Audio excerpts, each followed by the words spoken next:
G'day everybody, and welcome back for some more ACS stuff. I have done a little bit of work. Ooh, thought something was a bit funny. I've done a little bit of work since the last stream on the mod, and some build-related stuff that I'm going to show off first.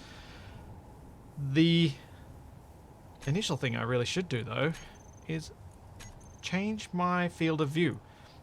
I was recording a light echoes related short with Capac, so my field of view needed to be narrow so that it didn't look all fish-eyed and weird.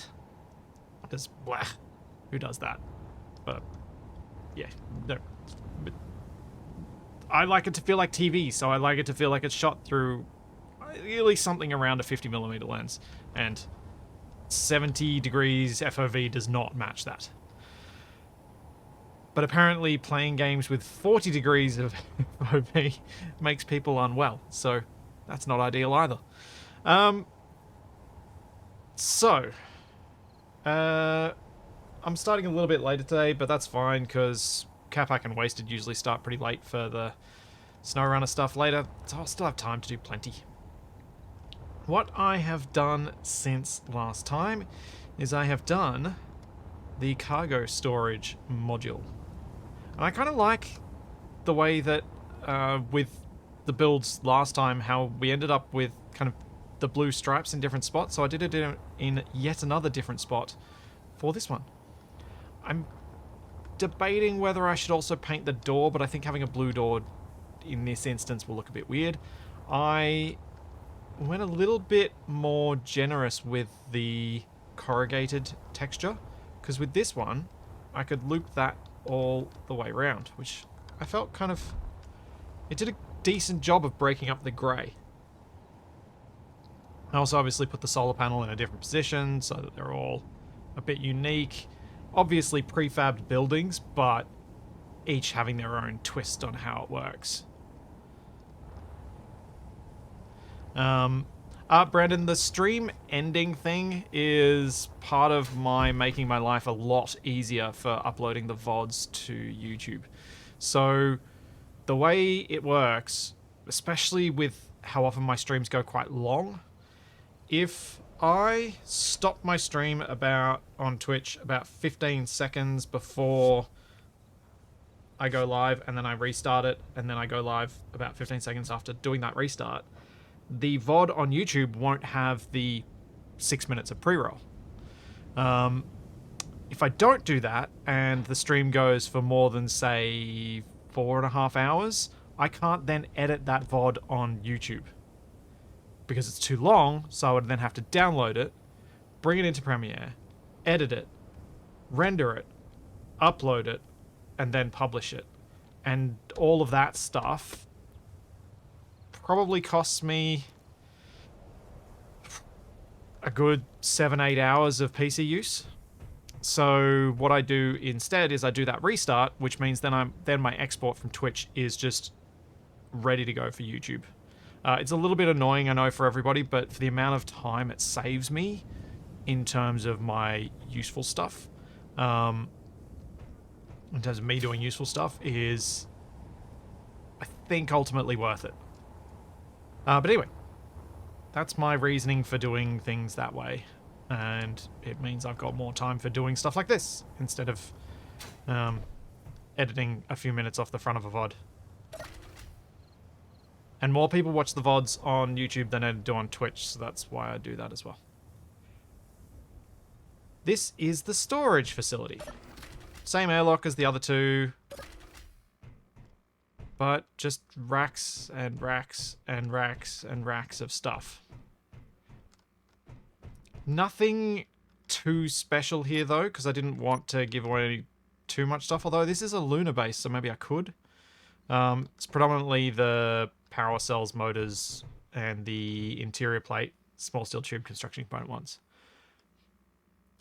Also, thanks Rassen for the offline Prime sub, and thanks Perseus Grey for 8 months as well.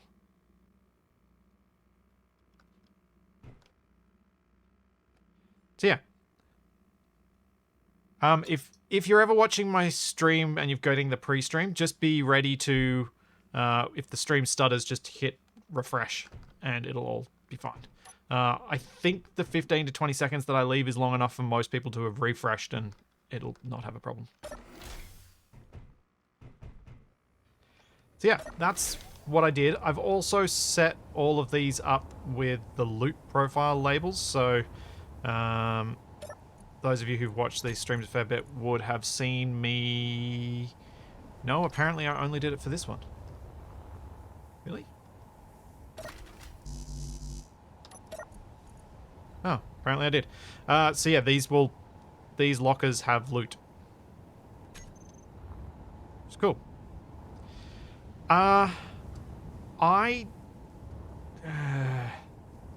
So, my issue with the crates and colouring them is that I don't usually like them in the colours that they paint, and it looks more messy than random. Like, if I was going to paint in any colour, I'd probably go with a yellowish... not brown...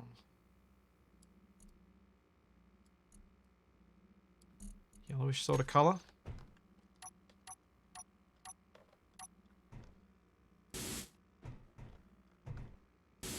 Which I guess is probably not a bad idea in here because there is a lot of grey and it would break it up a bit. I'm not a huge fan of the idea of painting them different colours because I find that unless you've got some large amount of crates, it'll probably just look messy rather than having a specific theme to it, I guess. If you've got a large amount of storage things in an area, like if you've got, say, 20 of these around, and you've got specific loot in them that matches particular colours, then it could be interesting.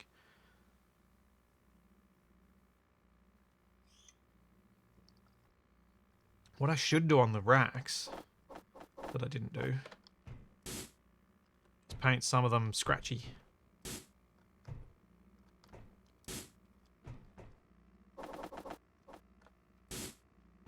And worn.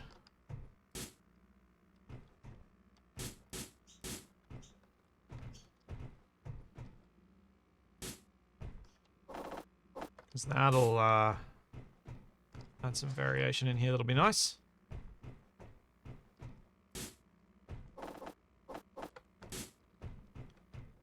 Yeah, something like that. I think that'll be enough. I don't think this needs too much more. I did put a light that was out. It's just switched off. Paint them Capac's least favourite colour. I don't even know what Capac's least favourite colour would be. Probably green? Yeah, probably a green.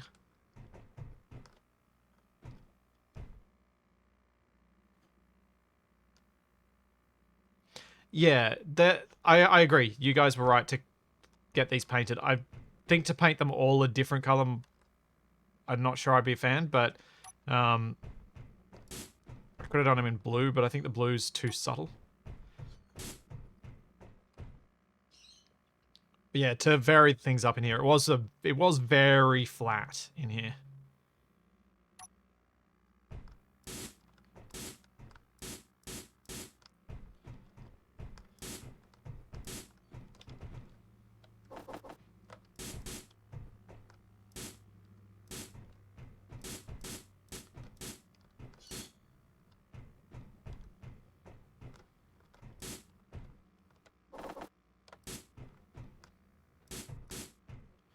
I think I might have just stuffed up some outside paint there. Yeah. No, I can get away with that. Cool. So, on to today's topic. Oh, probably should have opened this before I went on stream because it involves a Google Sheet. And I want to make sure I don't accidentally open my personal one and I open the one that I intended to open. Yes, that one. That one is the correct one to open. Scale. Let's go 200 so you guys can read it a bit more easily. So, this is what I've been working on since last week. These are the radio calls for all of the different things that still don't have any voice chat. Why does the leftmost one have half the pillars? It doesn't.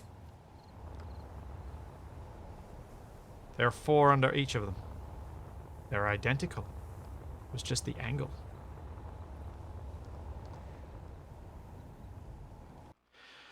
So yeah, these are the radio calls for all the different things, and these are all the things I need to get my patrons to send me recordings of. And so what I've been trying to do is put together a spreadsheet of all the different things that I need so that I can get that done. And at the moment, as far as I can tell, I'm going to need about 53-ish different recordings, which is a lot.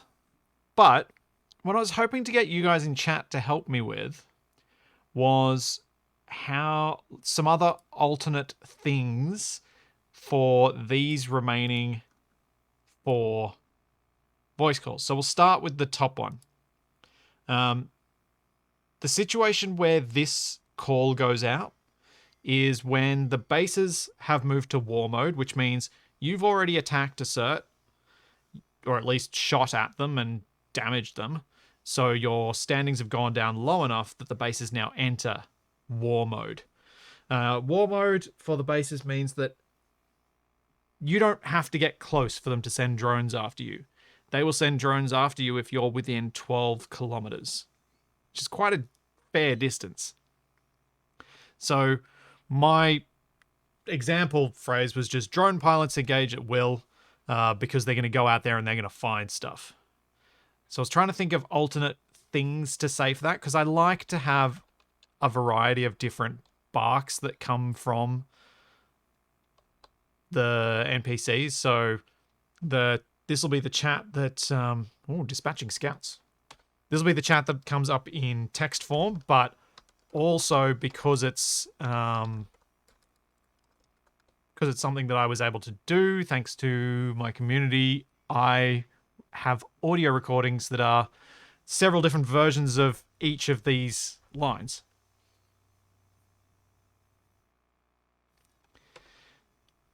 One thing I try and avoid with these is anything that's going to get a little too tired. I was unsure about this one, but I think I'll leave it because there are a few like that, like Echo 3, Echo 7, do copy, and stuff like that, that I'm like, okay.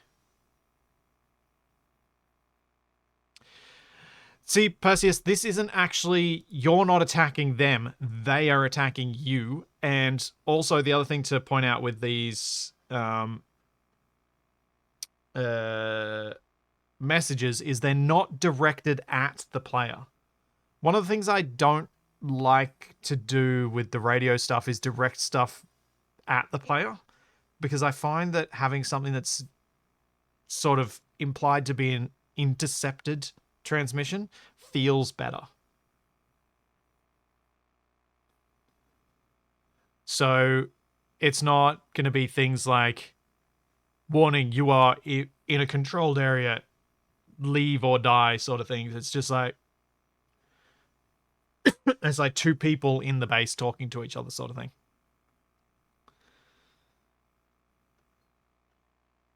Ooh, preparations complete, move out.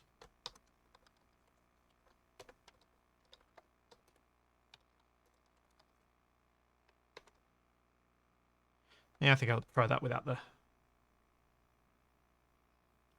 Fox in the hen house, unleash the hounds. See, that one might work better for when you actually get near. Oh, actually, we can do it for this one. Fox in the hen house.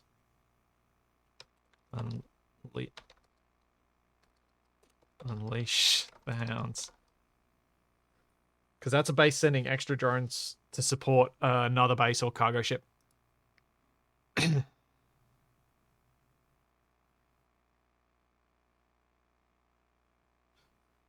I'm hungry. When's lunch being delivered?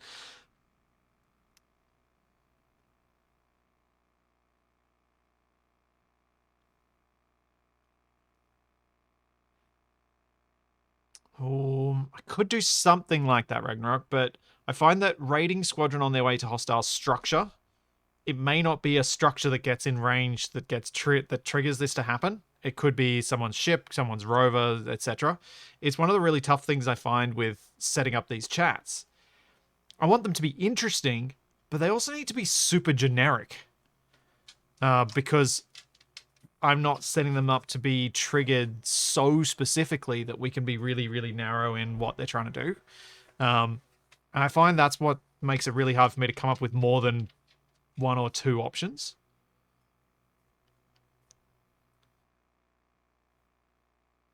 Engage security purge to 12 kilometers.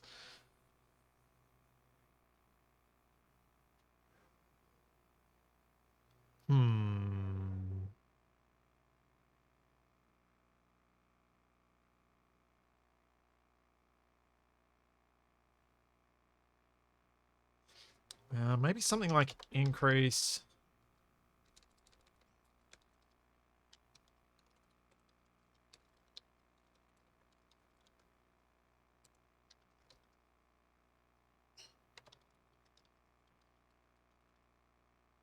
Something like that.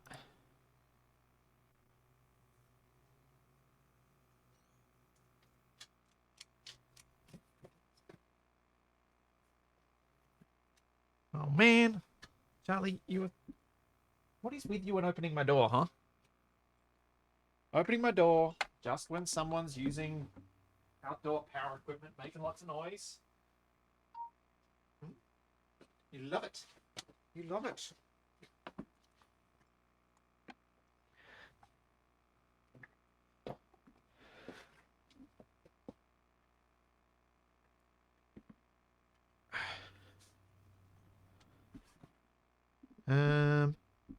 So what I thought I'd do during this stream is we'll do like one of these, and then I'll do some other stuff. Then we'll come back and we'll do a few more, because I think working through all of them at once will be painful.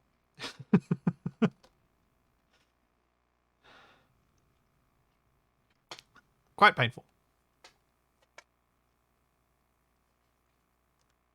War protocols activated.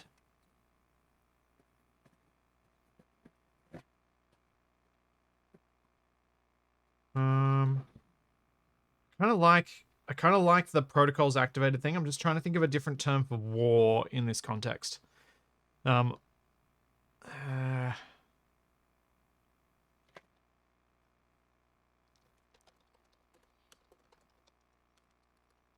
Hostile territory protocols activated.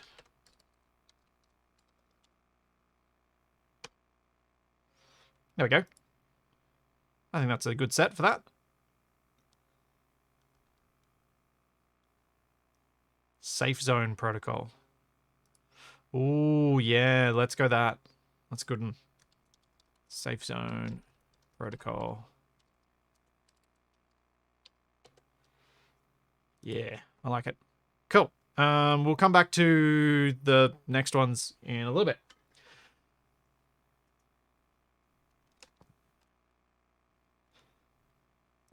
What are the other jobs I have to do for this? To get this thing done.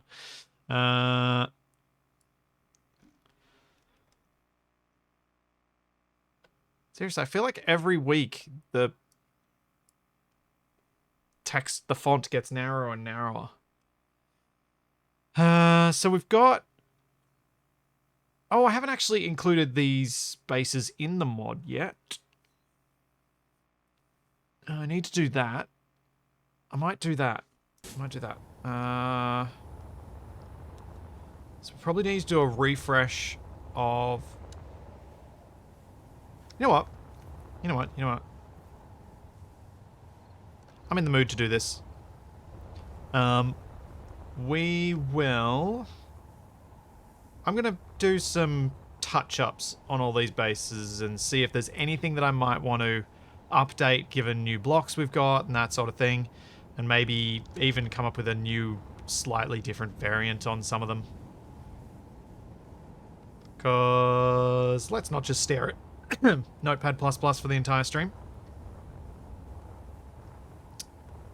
Arizamanu, there is a concept amongst people who watch Wasted's streams called wasted variable time. The beginning of a thing will be when it is. No sooner, no later. Giving an estimate of when things are going to start is dubious at best. But, I don't know, maybe 2.5 hours from now?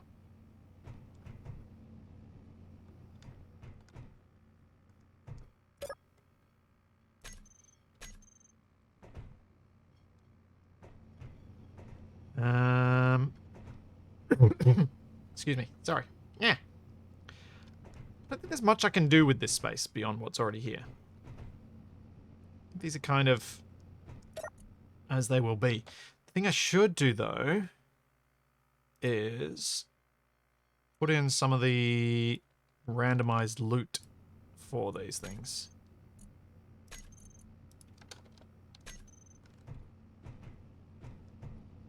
No, I don't want dead random bodies around. As a general rule, there are a few buildings that have some of that stuff. A few specific setups that do, like this one.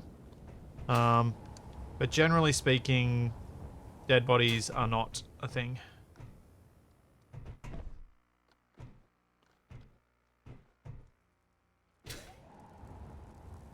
For this one, though, I think I must have done it before we had heavy rust.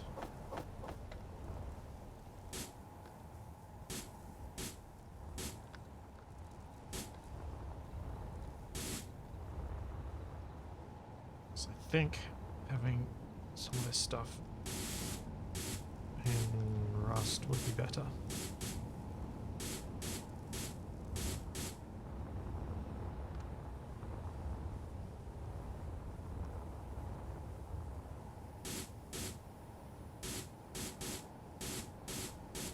The other idea I've been thinking about is the one that Capac suggested last week, of making some under construction. Making a few bits that are under construction that look like they've got all their resources hanging around for the bits and pieces.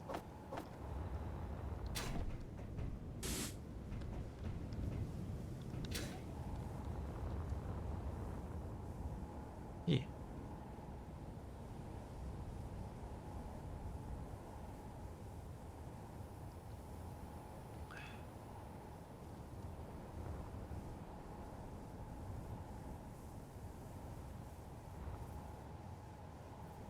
Rust turbine.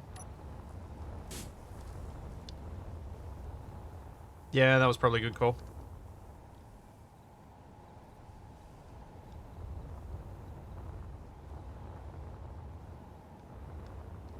Yeah, I don't think there's much really that can be done with these. These ones, I really didn't leave myself much space to play with for these bases. They were intentionally quite tight. Especially this one. It is very, very restricted. I was talking about last time trying to see if I could do anything with these ones, though. But again, I think I kind of filled them to the brim.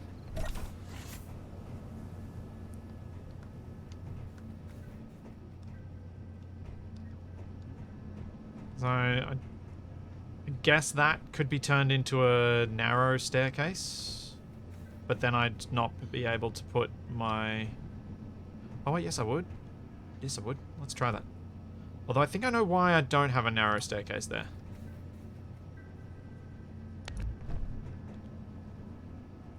I think I know why. I think that reason is it needs to be on this side anyway. Because you can't get up that. Yep. Yep, that's why. I had a good reason.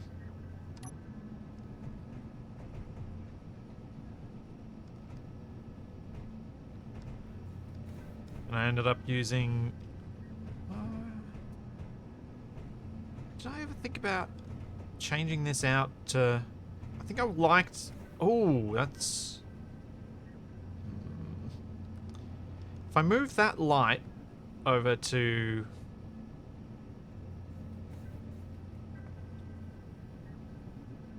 Huh. Yeah, I don't know how to do this. I'm trying to think of ways I could change up this floor, but this floor is all up at this level. And the only way I can have these bits have railings is if I use some form of catwalk.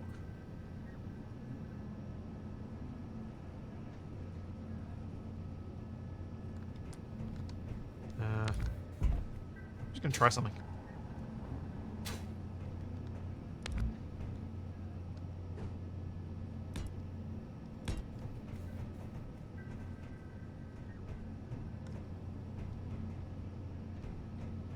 Trouble is I can't get the railing in that I'd need for that.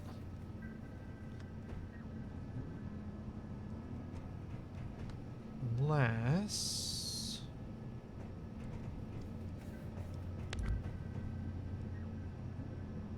does this work?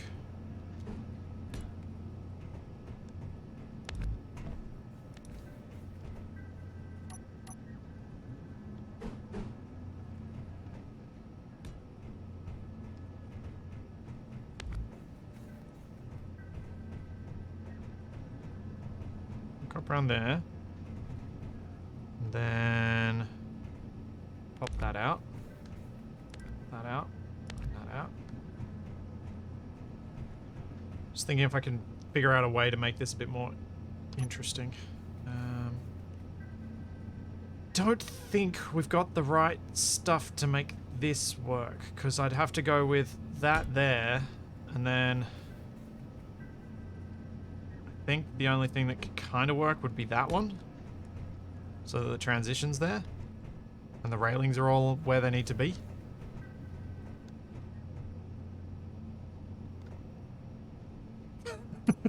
I've gotten spoiled by stationeers when it comes to interiors.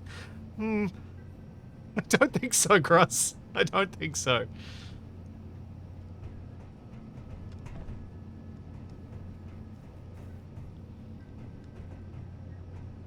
Kind of like this. And then what I might do is...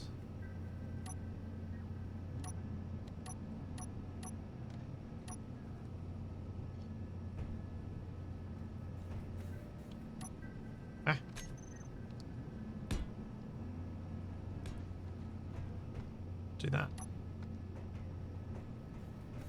This feels a bit different. It's also left this space open, which I could fill with... oh no, wait, that's the light. This block's empty though, so I can do this.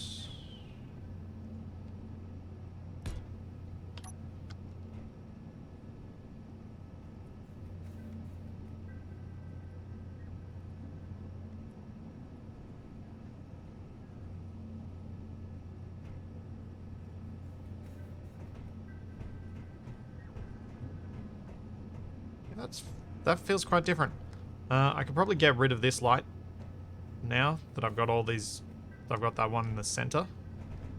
And then what should I put here? Yeah, I could have covered the battery if I didn't put the light here. That's true.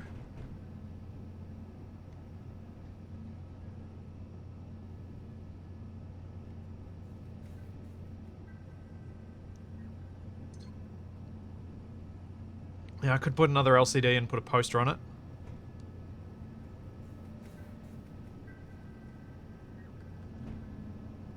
Another thing I'm thinking. So without batteries, which side of any of these would be better as a floor? And I think probably... Whoops. I think probably the original battery is the best one as a floor. Yeah, it is. It is.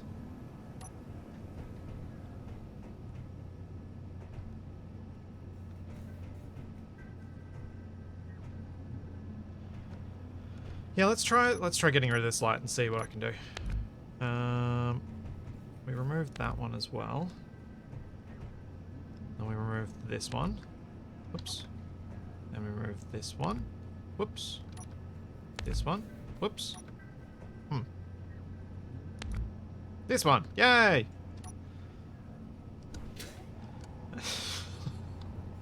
It's getting a bit ridiculous. I'm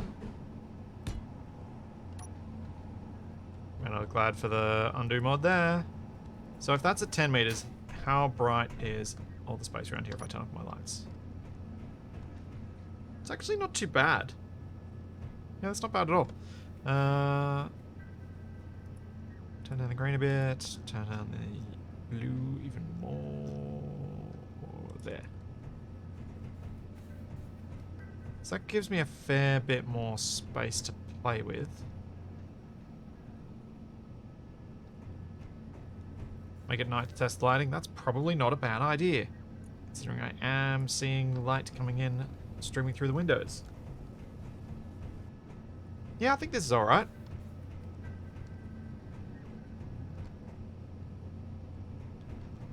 Yeah.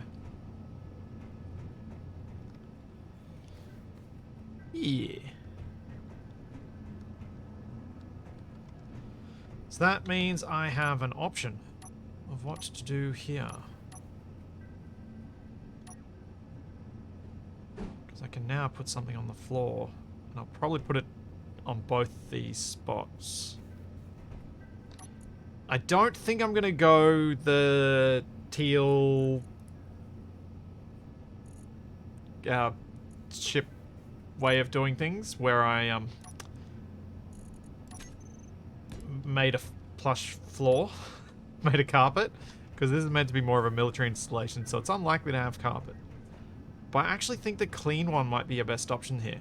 Because there are all of the block edges, I think it's nice and subtle. You're less likely to notice that it's elevated above the rest of the stuff around here. Yeah. Brandon, credit, the undo is meant for creative mode worlds, not creative mode tools in a survival world.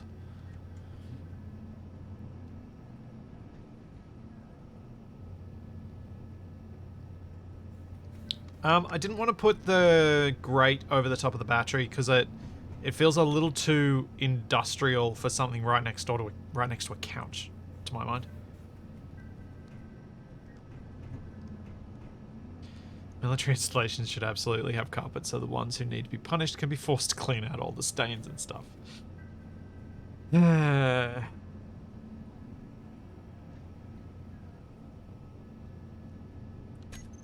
what do we got? Could go here.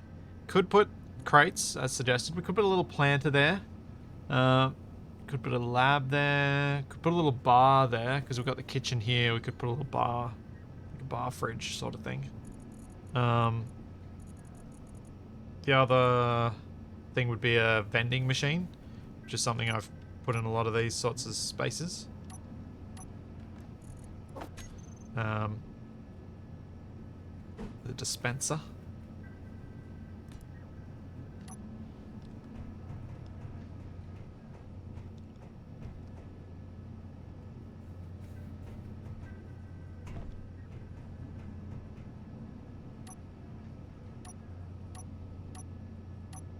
How does one make something look like carpet? You paint it in cow, and you make it a color that looks and accentuates the fact that you painted it in cow texture.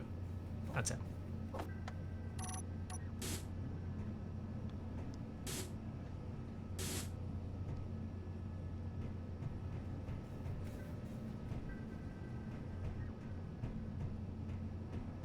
Yeah, I think that'll do.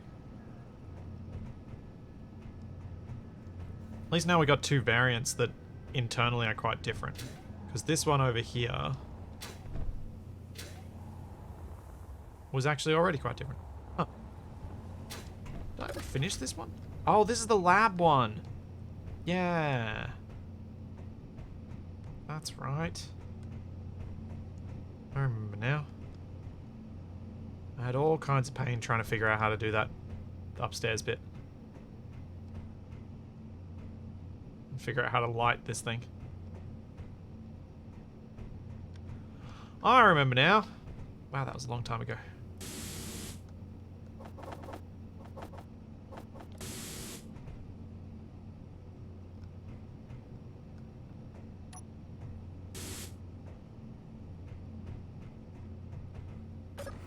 It's taken me a little while to make this mod. Possibly could have been done a little sooner. I kept kind of getting distracted. It's bad to make up excuses, but I just kept getting distracted.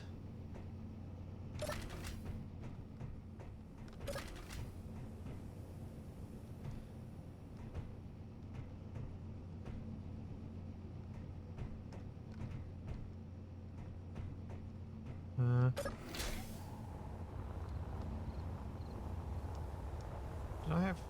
Where was the battery in this? Oh, battery's in the floor in this one as well. Did I cover... Did I use that block? Didn't. I did. It's the desk. I'll leave it as the desk. I like that touch.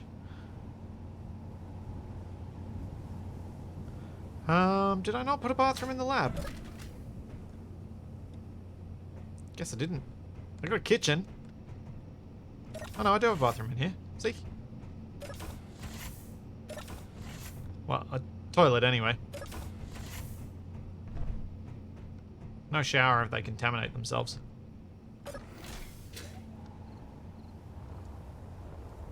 Which one of these turns into a rocket and launches into space? None of them! I haven't designed things that way. You'd be annoyed. You'd be like, oh, it'd be funny the first time, and then every time you saw that base, you'd be like, oh, that's the one that launches. I can't be bothered with that one.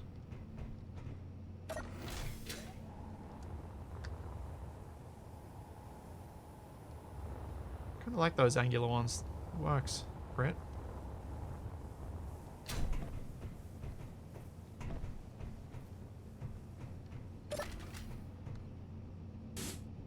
Not everything in life needs to have a warhead.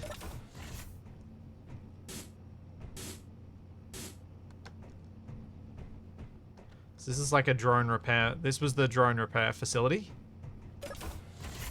There's possibly some stuff I could do with this place using the heat vents.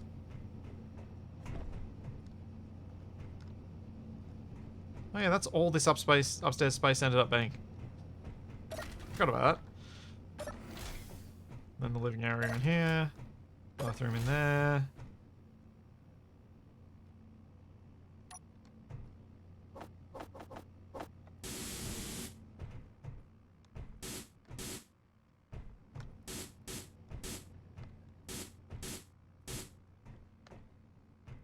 Those batteries might be better as warfare ones.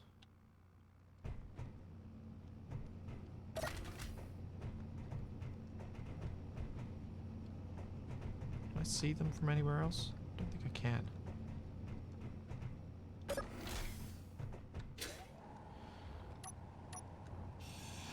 I can. In general, Brandon, I don't like the idea of giving people lots and lots and lots of loot for any particular grid. The reason for that is, I think if you're gonna add something that has lots of loot, you then feel like you have to add lots of things to protect it. And as soon as you're protecting something that has lots of loot, it becomes a very difficult process to make it something that isn't sim speed killing. And so I generally avoid it. I don't think it's impossible. I think it's a doable thing. It's just not very doable. And I imagine the time spent trying to do that would potentially be too much. My thinking there is that if I were to spend time on trying to make something balanced and not sim speed killing that was full of loot, I could probably make several other variants on things so that when you come across a base, instead of knowing exactly which base it is, you can be like, oh, this one's different. That looks different. That looks different.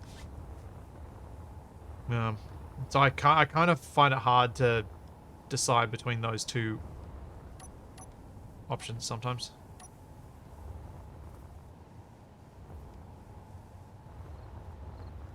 Here we go. I don't remember where the entry was.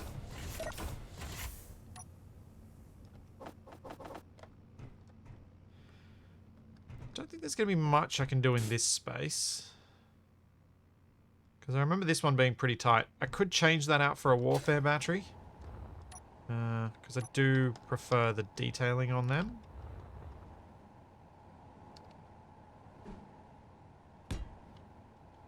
Especially since you can make them so that there's none of the little missives on them.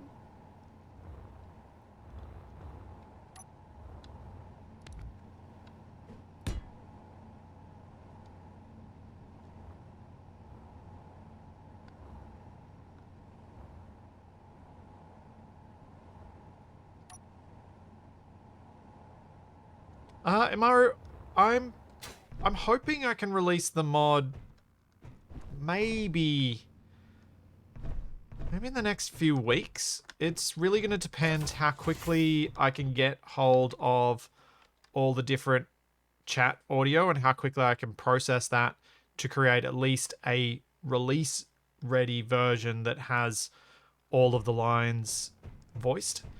Because the lines being voiced is one of my criteria for release. I do want that before I release the mod. It was always something I wanted to make sure was done. But it's also possibly one of the things that's going to be the largest delay. Because it takes me so long to put together what's there, and then it'll take me a while to make it easy for people to submit their lines. Yeah, I'm happy enough with this. I'm at least liking going around changing the, the containers. Little freight containers. Making sure they're all a consistent yellow.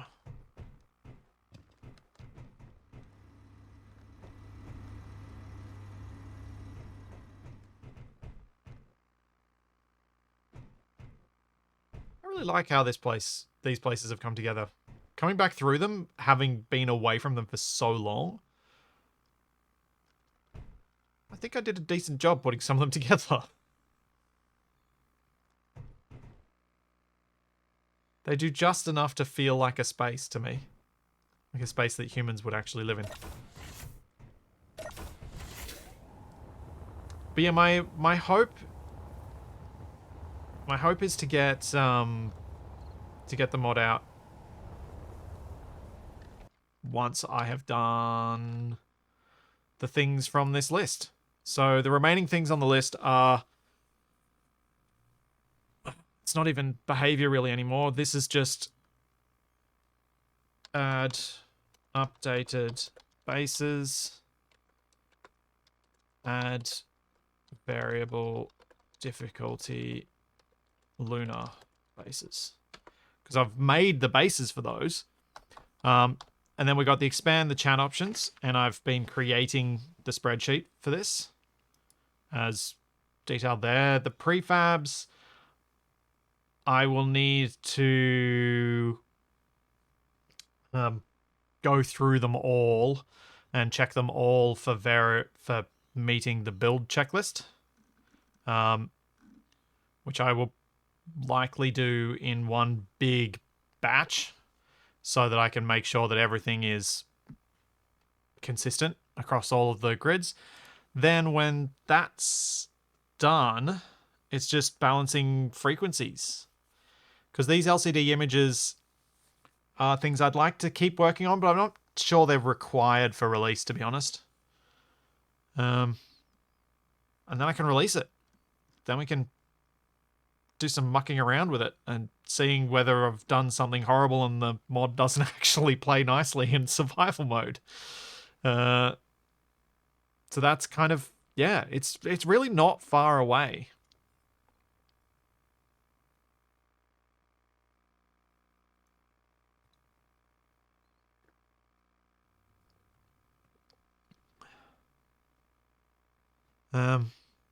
Which is awesome.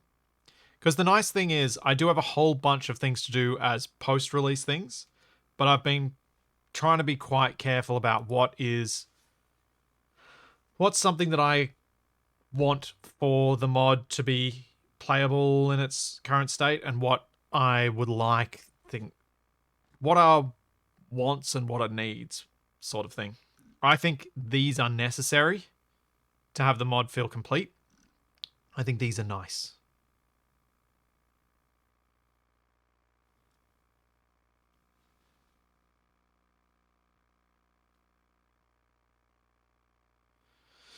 Yeah, Brandon, the drones attacking you while you're trying to capture the harder cargo ships are 100% intentional. The idea is that if you want to go after the cargo ships, you're going to have to figure out a way to handle the drones. Or just tank the damage that the drones are doing. Obviously in co-op, it's a lot easier because you have one person go after the drones, one person go after the ship. But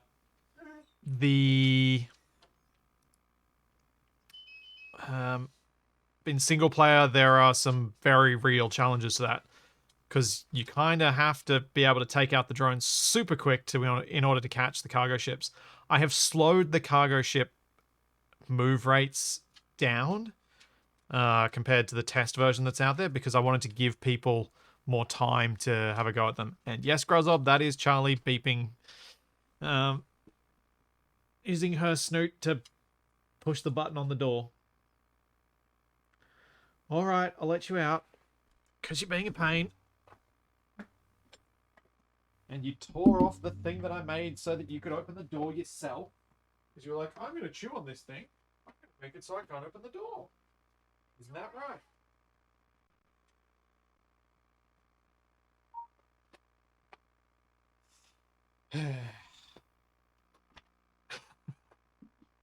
Like, I attached a rope to the door so she could pull on it and she could open it herself. And so one day when she's bored, she just stands there and just goes and gnaws on it until it comes off. So she now has no way to open the door. To be honest, it probably wasn't the smartest move for me to have taught her how to open the door in the first place, but I was trying to teach her some complex skills, and I was like, oh, I can teach her this. This will be fun. Until it wasn't.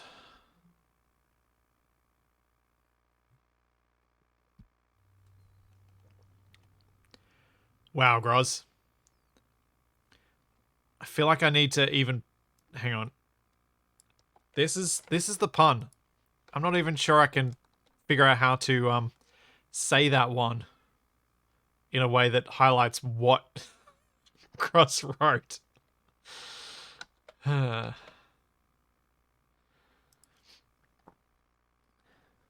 Hey, thanks XE6. Thanks for the bits. Thanks for the 1,000 bits. Happy Tuesday.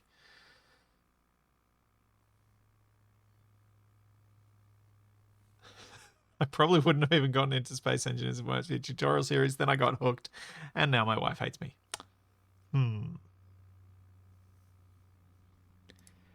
Right.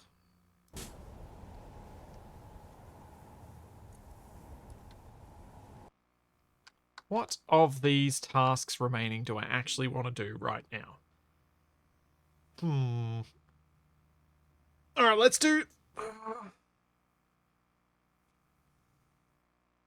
Yeah, let's quickly... I'm going to quickly create the spawn groups for the new bases, just to make sure they exist. Yeah. Yeah, I'll do that. Yeah, I'll do that.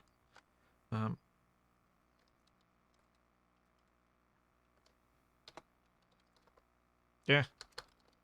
Can't type this morning.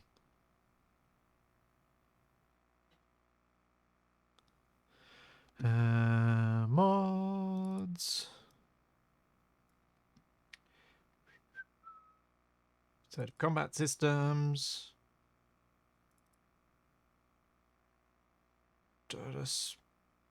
Prefabs.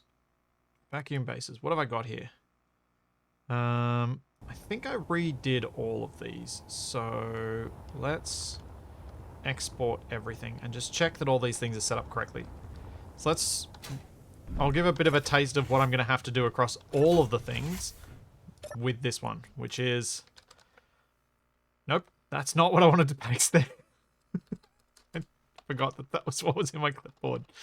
That would have been an amusing little Easter egg to leave in there. What I actually want is this. What is meant to go in locker loot.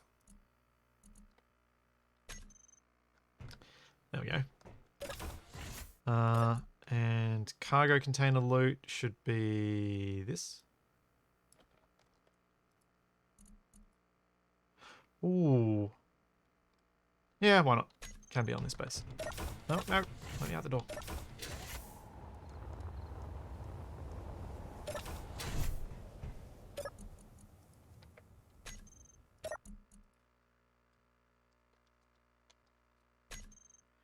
There you go.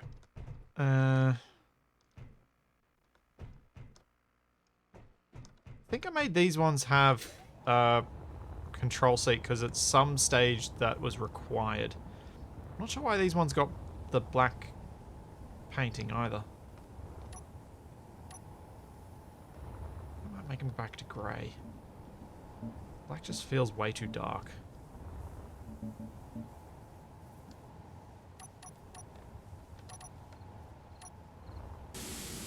Nope, that's yellow.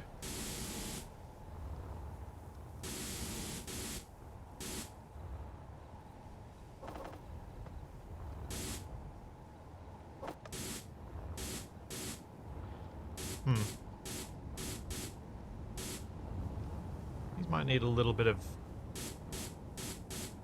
tweaking, given they've got the interior, the old school things on them. The old school, whatchamacallit, catwalks. Come on, brain, keep up.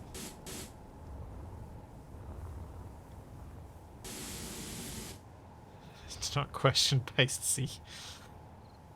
Oh, he was an enigma with a paint gun. I think I know what I want to do here. Let's grab these. Let's grab that color. And let's go with some corrugated.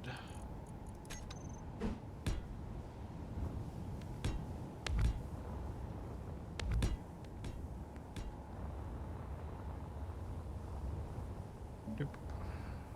Doop.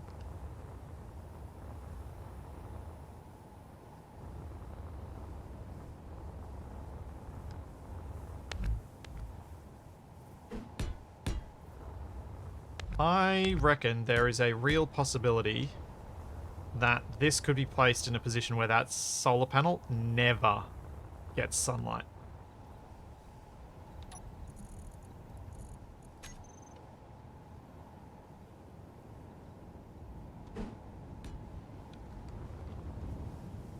Yeah.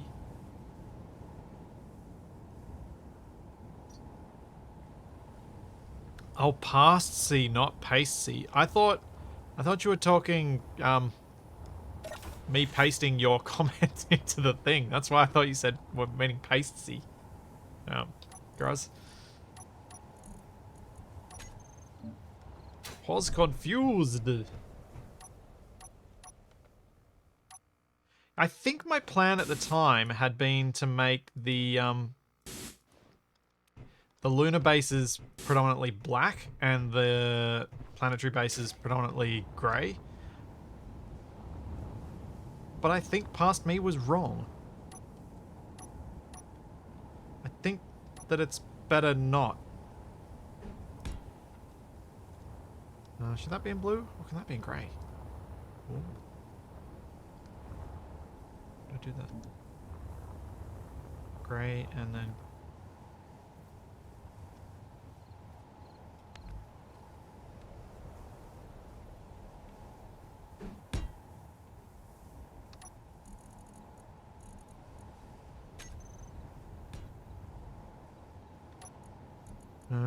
maybe I'll do Weldless.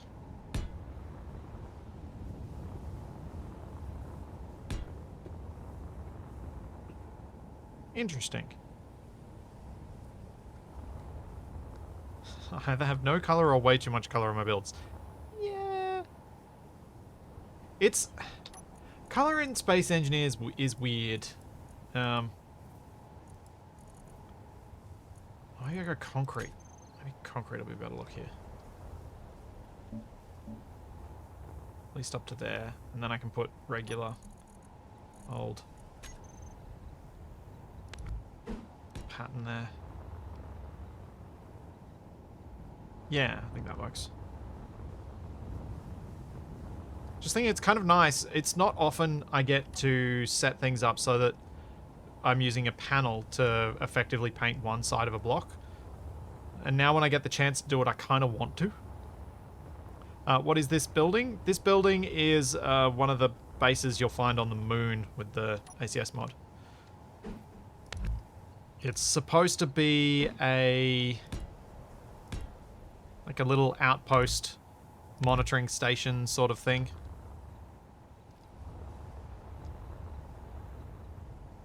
That's kind of the deal.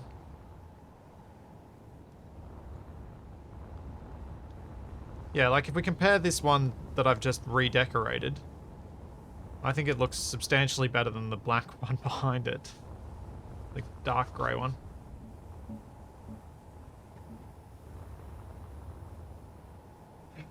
Charlie, making me cold, and then coming back in and curling yourself up anyway.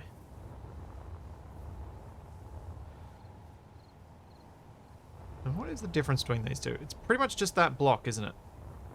I'm going to do this the cheeky way. I'm just going to delete this.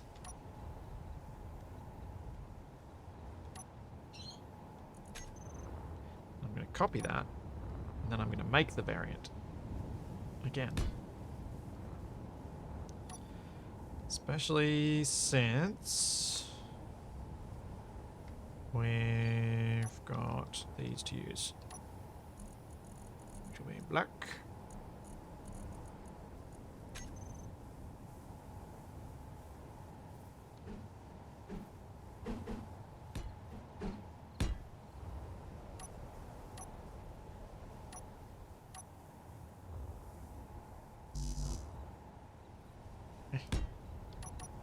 Base where I want you to be.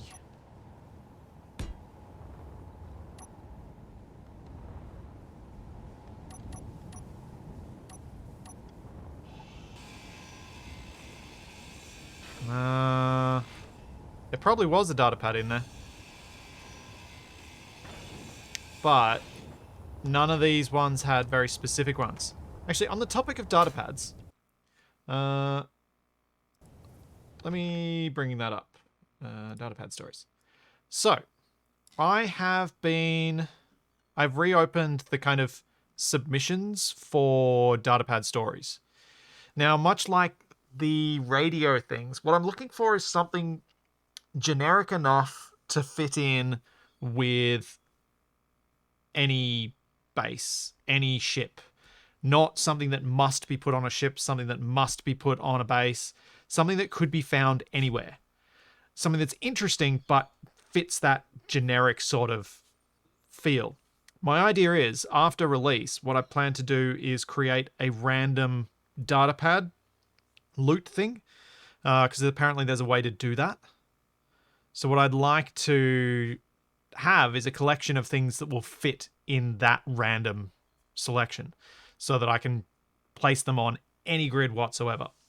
And I thought it might be fun to read some of the ones that I quite like the idea of, putting in for that random list. So On that, people in glass houses shouldn't. I opened the blinds. It was a fairly nice day with a bright, clear sky. A nice day doesn't stop the ever-continuing production line that is New York, though. Outside, lorries were picking up and dropping off things, and people were driving to and from dead-end jobs. It's life. We all live one, but rarely give a moment to consider another's. In my line of work, however, you get to watch a lot of lives. A lot of little stories that are tucked away from the public gaze. I guess that's why I'm called a private eye. If the eyes are the window into the soul, I'm the window into others. The date was March 19th, 1951. The time was a few minutes after 3, and following my last case, I didn't want to hear another word about divorce. It was at that moment that she arrived. So, like, that sort of piece of a small short story that it's set in the past now. So why couldn't it be set in the past 100 years from now in that same past? It could be put anywhere. The kind of idea that inspired me to want to have these random ones was actually thanks to Eisen submitting some small snippets and little chapters of a book that he'd written some. And yeah, to have a little bit of noir in there, even if it's corny, even if it's over the top, is fine. And then we've got a random ad. For OGD, are you suffering from obsessive greebling disorder? Do you think that those little details are taking up too much of your time? Then look no further than the new Moon OGD clinics opening soon. We have counselors, we have group activities, we have pure, stark white views over the uninspiringly empty terrain. We have ECT treatments. We have forceful behavior realignment courses. In tests, 100% of survivors say that it improved their quality of life by 100%. For the chance to free yourself from crippling OGD, call for a quote and book your place now. See, like, I have random ads, random things like this, or a terrible life hack. Do you like cooking food with solar panels? Quite a life hack, huh? Because that's what you're going to do if you listen to every darn life hack you find. Like, what would you do if your gun's trigger got stuck? Oh look, a life hack. Just microwave it for 5 minutes and it will be like new. 5-second tricks video as proof. Well, the video was right on one thing. It took exactly 5 seconds for that genius to learn what happens if you microwave a loaded weapon. Luckily, the only fatality was said microwave. Rest in pieces, my friend. And now, oh sweet irony, now we have to use this previous life hack to cook it all. I want to go home.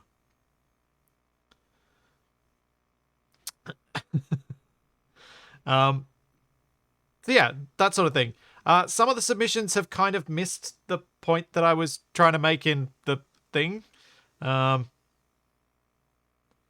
Such as these journal entries, which were more to the style of the old submissions that I was looking for.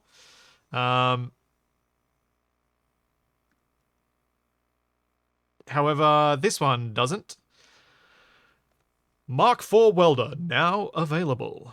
New from Jupiter Engineering Works, the Mark IV Welder. It burns hotter than the competitions for the same suit draw.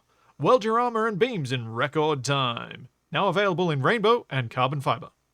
Jupiter Engineering Works is not responsible for any injuries resulting from improper welding technique. Purchaser is responsible for monitoring power usage. May ignite in high oxygen environments. Please weld responsibly.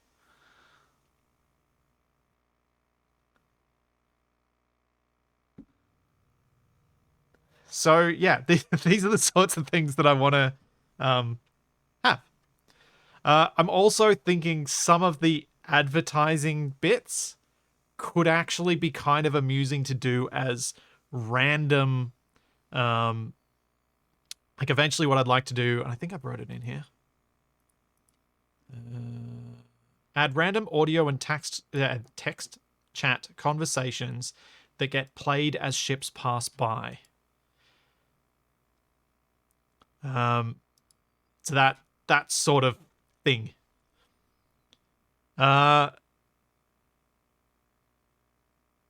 Now, a few of Canada's ones are interesting, but I want to change the names because I don't want too much I don't want to have much self-referential stuff in this. And the names that have been used are all Space Engineers content creator names. So I might mess with those, or we'll see. But yeah, I tend to prefer to avoid those sort of obvious self-referential things. I think it's a bit on the nose. But I did like the concepts. The first one, the Final Notice, because you just did per the Amaru Reparations Act. That's subtle enough, but these ones are pretty right up there. Yes, the United Rover warranty. Calling about your warranty. Nab's gift for mum one's quite a good one. Because it's just a generic, you could find this anywhere sort of thing. Just wondering if you wanted to chip in for a gift for mum. You know, she's had that same crock pot for eons. The company that made it is selling all the wares they lost when the food replicators really caught on in a weird throwback sale of some kind. I figured mum would want a new one. And since I don't see her buying into a replicator anytime soon, fine by me, her food's better. Anyway, let me know. I'll calculate the cost for each of us when all the siblings get back to me. So, like, that could be sent to anyone, anywhere. That is there's nothing that says who the receiver of that message is, other than the sibling of this person. So it could be anyone.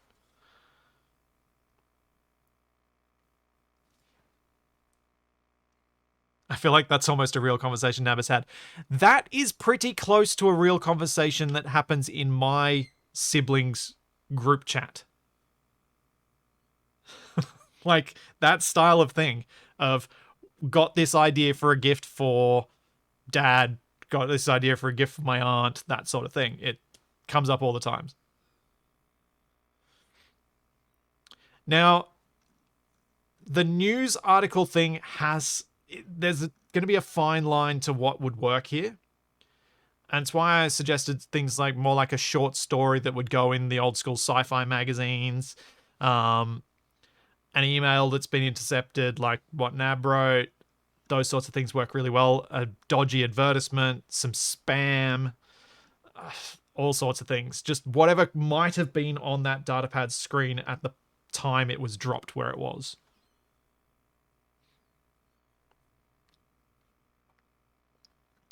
But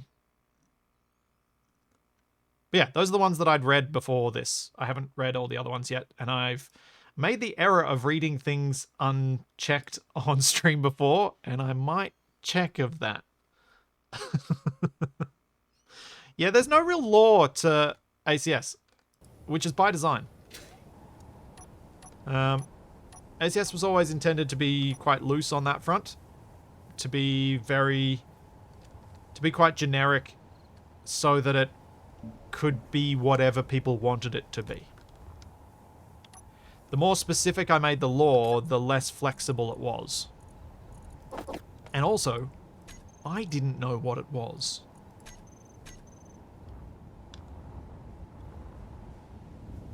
Yeah, that's exactly the type of story I was thinking of, Doc. Yes. So, a generic crime story, a generic feel-good fluff piece on someone finding their missing dog. Basically, you could probably rip anything from, what's that? I think it's called Goodable. It's like how to fill your Twitter feed, Facebook feed, whatever, with good news stories. Anything ripped from that would probably work as well.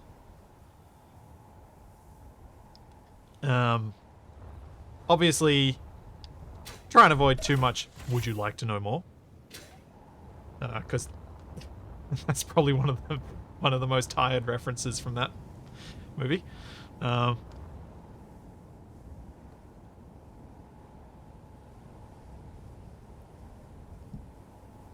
Oh yeah, so hashtag not sponsored. Some of the stories are a bit but there's enough good stuff from it that I actually follow Goodable on Twitter, because there are lots of stories like people finding their dog that was stolen and actually being the same. They rescued their own dog from a rescue after it was stolen, and then someone found it. All this sort of stuff. It's nice. It's a nice thing to be happy.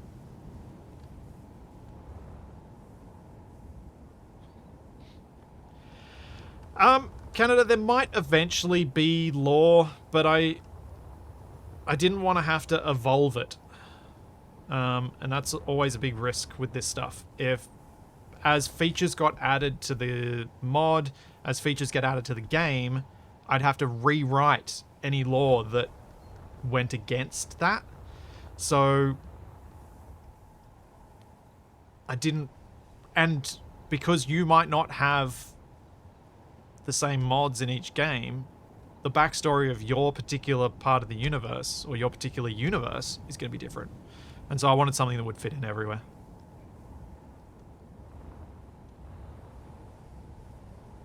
Yeah, potentially, Amaru. You could, if formatted the right way, so that it's clear that it is someone's in-character D&D journal. So it doesn't just feel like, why is there a fantasy journal here? But it's clearly formatted as this is their journal from their last D&D match. That could work really, really well.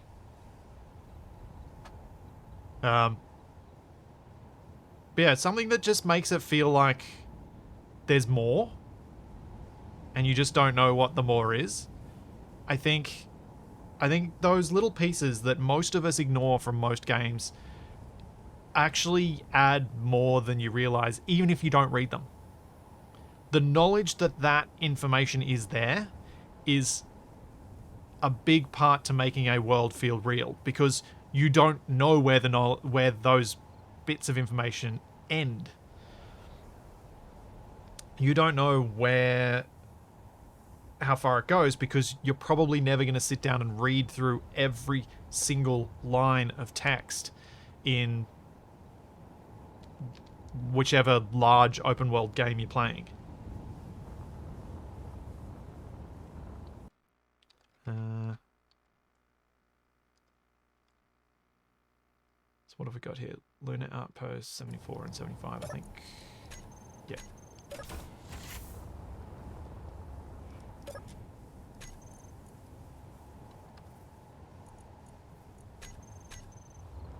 Except it's drones and destroyers instead of Dungeons and Dragons.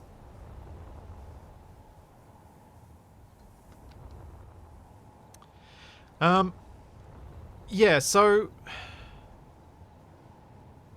if I had to define a law for ACS,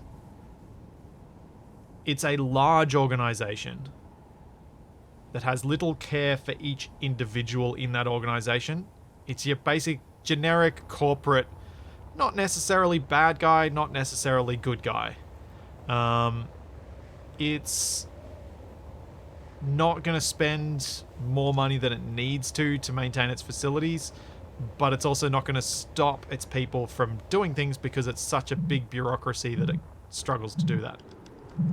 Get back here.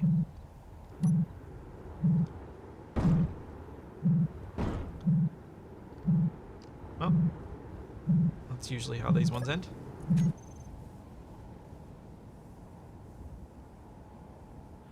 Interesting. I did get an item then.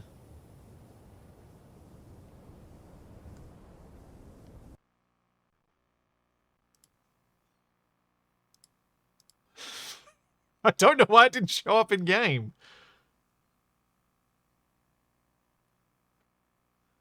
I got graffiti boots. Okay. Why didn't that show up in game? And why is the signal still active? It's weird. Okay, the GPS... Something in my game is not making me happy. Interesting. Got the special item, it just didn't show up properly. So, the other thing to remember for anyone wanting to submit to things for the Datapads, I would very much appreciate it if you checked to make sure that what you're submitting fits on a Datapad.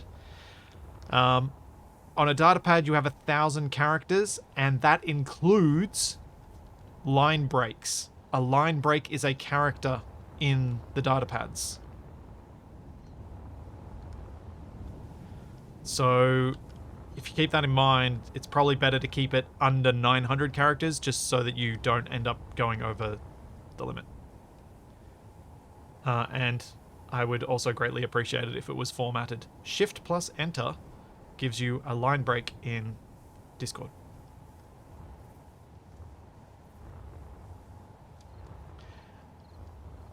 Yeah, it's quite hard to get a story snippet in within that character limit. It's really quite hard.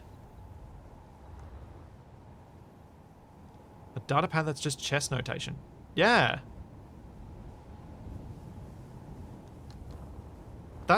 That'd be cool too. I wouldn't understand it, but that would be cool too.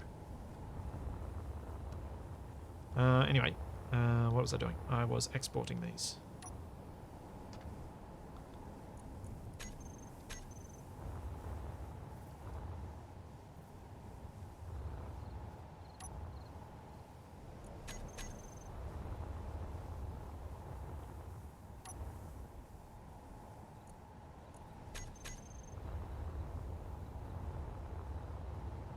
Did I name this?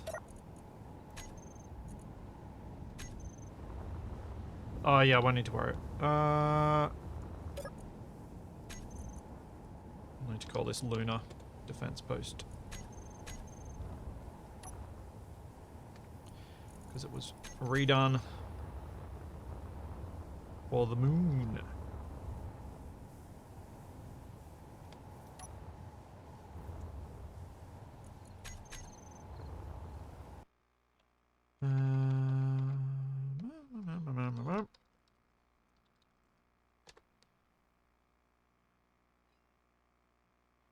So, what's written needs to be generic enough that it can show up on either a station or a ship. If it's not generic enough, it won't be included. I'm not a writer, so my time is probably better spent designing new builds rather than rewriting things so that they do fit, unfortunately. I wanted to go to export. Yes, I did rename it.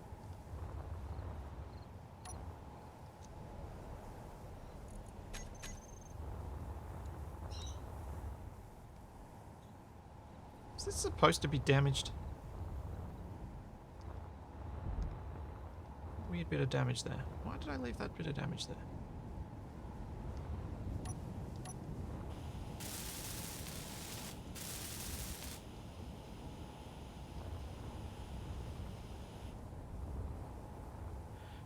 No, Ragnarok. As far as I'm aware, that would be impossible.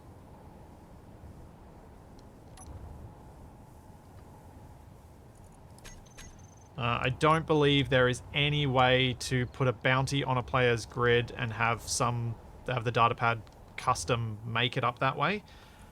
Although, if there are randomly generated to a... Actually, maybe it is possible. I imagine it's very difficult, though. If I understand it correctly, the way the random datapads work is they pull the information they're going to put into the datapad from a notepad file. From a text file. If you have a way of writing the correct information to that text file that's done before it's loaded into the game, then maybe it's possible? Yes, the broken solar panel is intended.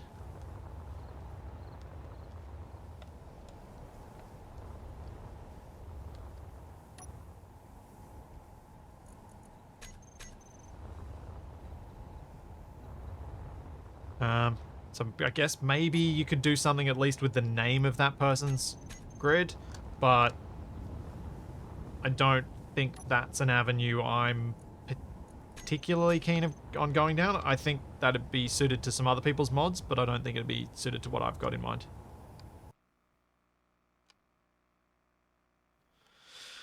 Okay. There's all my things. It's not the thing I wanted to do. That's what I want. ASCII art datapads. Can you even do that? Like, would the ASCII art even work on the datapad?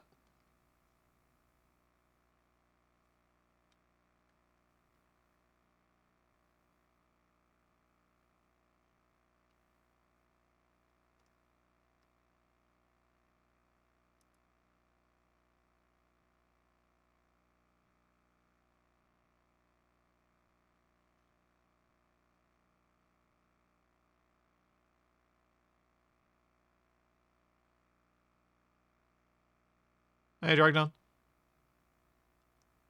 Might let someone else try and figure that out. That sounds like a, yeah.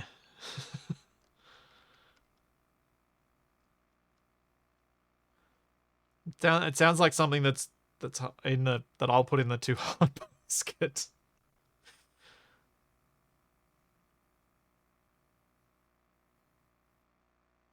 Let's get rid of all of those.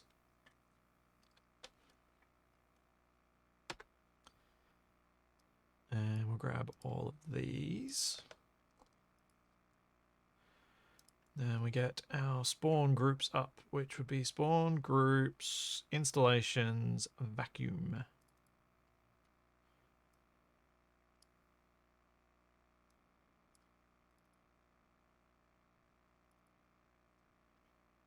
Now, unfortunately, I'm probably going to have to rename this to lunar bases because vacuum bases may eventually include asteroids.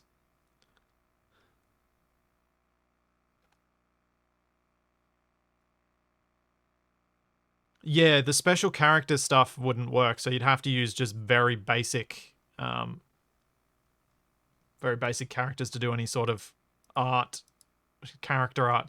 It'd really be character art, not ASCII, because a lot of the, like, you really don't have many non-letter characters at all in Space Engineers. Now my other spawn groups, I've got. Do I have a? Yeah, spawn groups Atmo Towers. Okay. I'm going to. What am I going to do? How am I going to do this? Let's copy that. Copy paste. Rename this to Lunar Towers.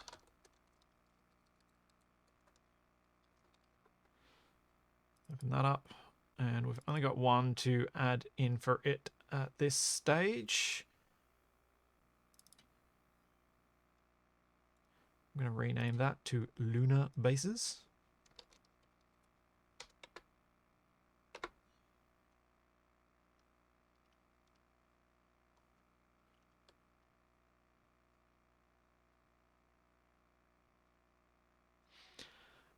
Does make me wonder if we could fit a QR code in one in a way that's still readable. That would be... Okay, I know I'm not much for self-referential stuff, but a QR code that leads to either my YouTube channel or to the Discord server, I think would be incredible if it actually worked. I think that'd be something that people would be like, seriously? You did that? Why would you do that? Why would you spend the time doing that? Sort of thing. Or a Light Echoes link. Ooh, that's a good thought, Groz. That is a good thought. Just something that... Yeah, the effort required to make that work would make that amusing to me. These are not small vacuum bases. These will be the towers, and the tower is called this.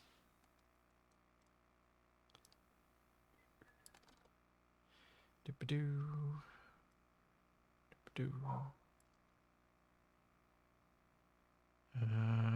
Behavior. What have I done for the other tower spawns? I think I didn't give it behavior, and I think I made it like a special type of spawn.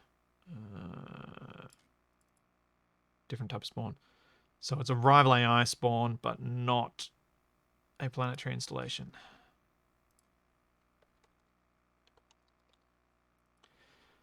That should not be capital.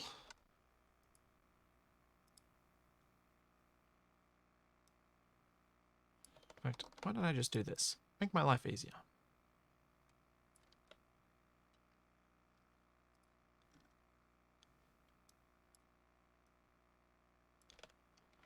Copy that.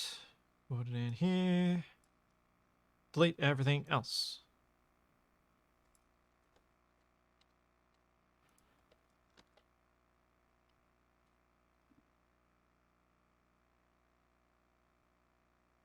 Yeah, Graz Kapak sent me his footage last night. He put it somewhere weird, so I've got to find it on my NAS somewhere.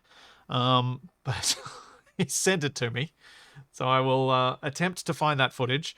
I'll probably, to be honest, I'm possibly going to spend tomorrow mostly working on making my Lego streaming space ready for streaming from it on Thursday morning.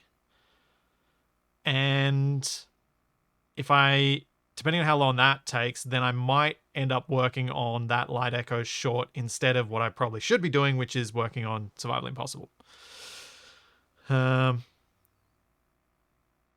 So, but yeah, I am gearing up and mentally planning, prepping, whatever you want to say, toward Thursday being my first Lego stream in years. Which is sad to think of it that way. But yeah, once you see the space that I've set up, I think you'll see that I plan on using it a lot because I've put a lot of effort into making sure the space was as good as I could do. And I'm pretty happy with how the lighting's set up and everything.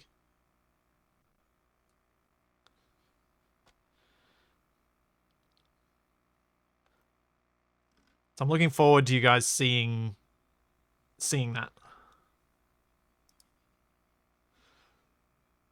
Let's close that. Installations vacuum. Back to this. Save that. Close that. Rename it.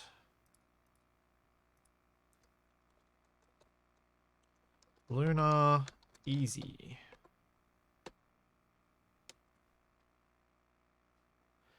And now we go through our prefabs and we add all the prefabs to the thing. Lunar bases. We have lunar observation post number 17, number 18, number 19, and 20. Then we have lunar outpost 74 and 75.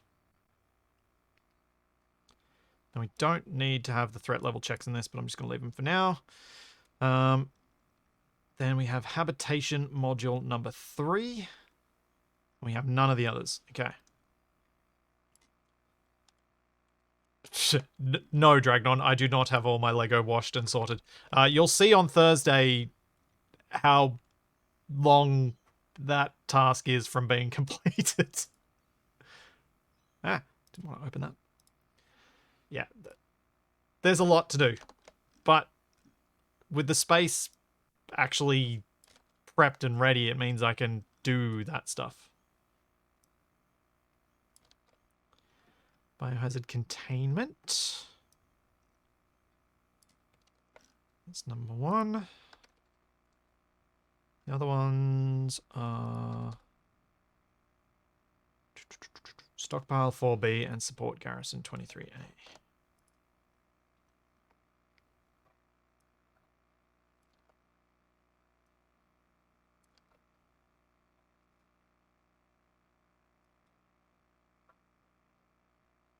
I'm going to have to check what the offsets are on these and make sure they actually spawn correctly. We can do in a sec and see that they are working as intended, or if my lunar behavior is completely broken.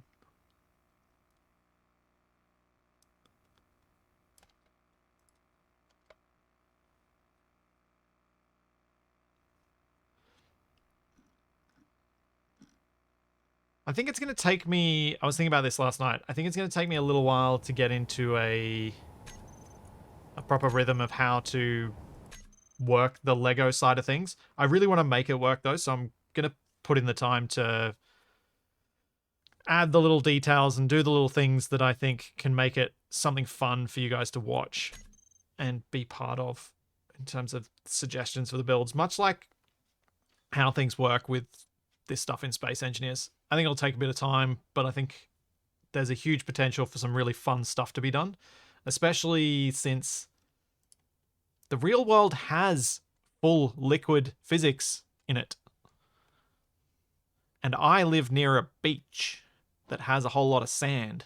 So building construction equipment that can be robotically controlled is something that I can mess around with and get video of and show you guys later. Which is something I'm kind of keen to mess around with at some point at least.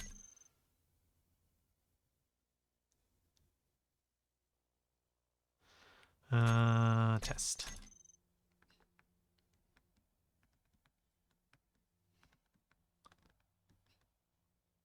So I've got... I kind of want to... I want to learn the robotics side of stuff so that then I can do things like messing around with bridge builders, excavators, all this sort of stuff. This is an NPC mod, Pikachu. Yeah, Gruz, I've got the Mindstorms 5-in-1 set, as well as a whole bunch of different Technic sets that have motors. I've got several of the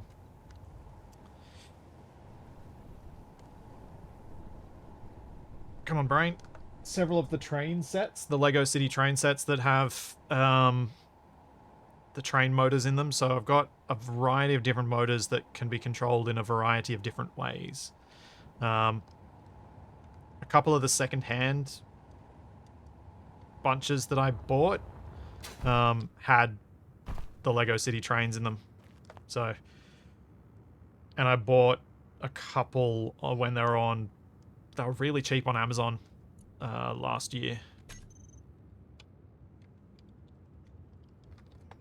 And I was like, yes, having more of the track and having more of the motors could be useful for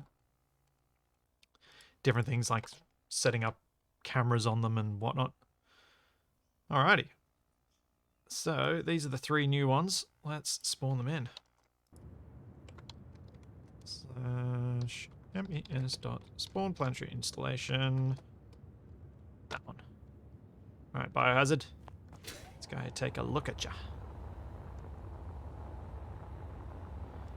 I also really want to learn the Lego coding stuff. Because I think Lego could be the tipping point for me. In terms of making me learn enough to actually have some programming stuff stick in my head. Now that's concerning. It said the things, but it hasn't spawned the things. I'm gonna have to look through my lunar behavior and see why that's the case. Also, I think my height offsets might be wrong. I think it's a little underground.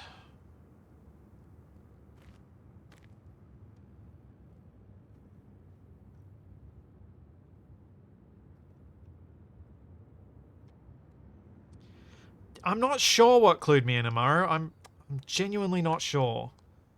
I guess it was just a gut feeling. 1, 2, 3, 4, 5, 6, 7. Which would make it need to drop about 17.5 meters.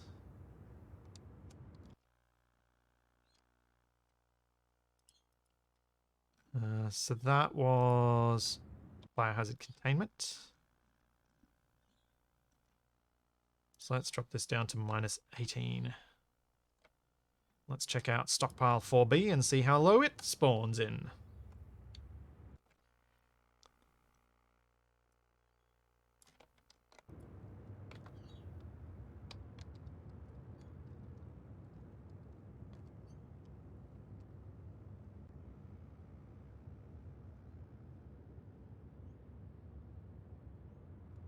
Oh, it's even deeper. Or is it the same depth? Maybe it's the same depth. They possibly could all be the same. Let's just switch them all out and we'll reload. Oh, hold up. I think I've gone the wrong way. I think that should be positive.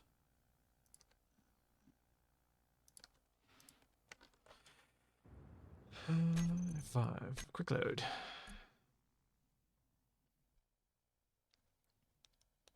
It's not an antenna, but a periscope. Yeah, guys.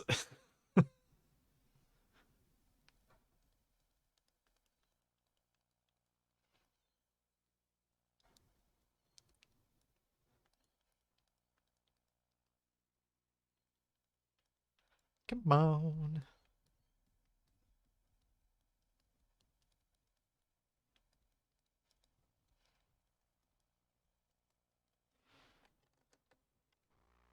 Load quicker.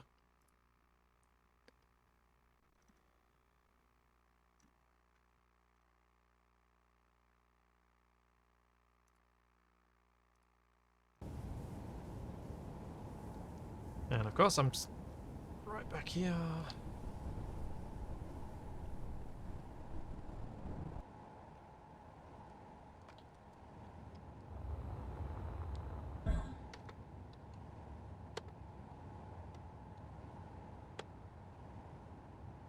Let's go check them out.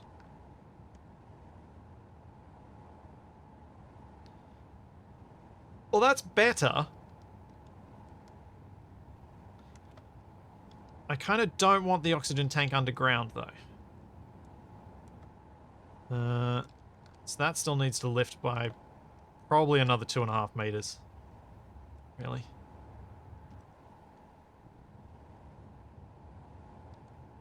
Space skipped leg day. Yeah. Yeah, it did. This one, on the other hand, is perfect.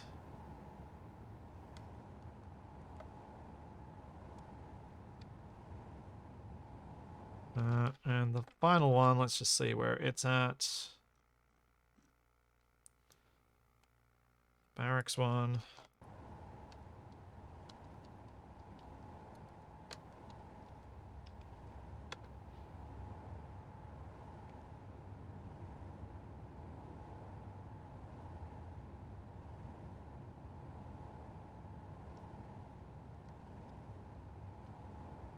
And it looks pretty good too. Okay, so we'll just mess with the storage one. Lift it up a bit more, so let's go 20.5.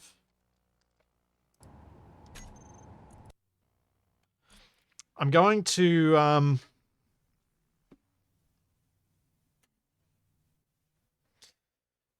going to spawn all 3 again just to see whether there's a lot of height variance, and that's why some of them looked good and some of them didn't look quite right. But I don't think the center location is that different each time, from my experience with the other bases.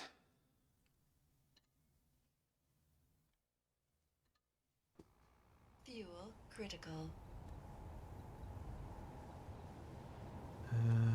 Let's should probably save the game while I'm on the moon while I'm doing this, to save me having to move over each time.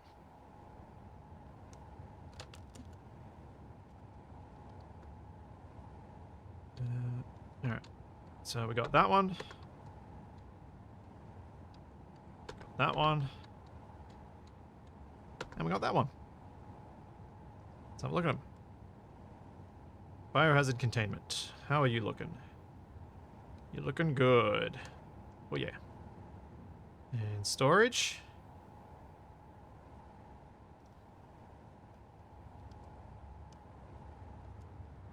Yeah. You know what? I know that one's closer to the ground, but I think it's good enough. I think that's alright. I kind of like it to be a bit more squat, because it's got this lower solar panel too. And then the barracks.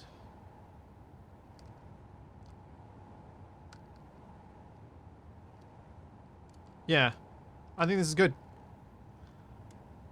I think I'm happy.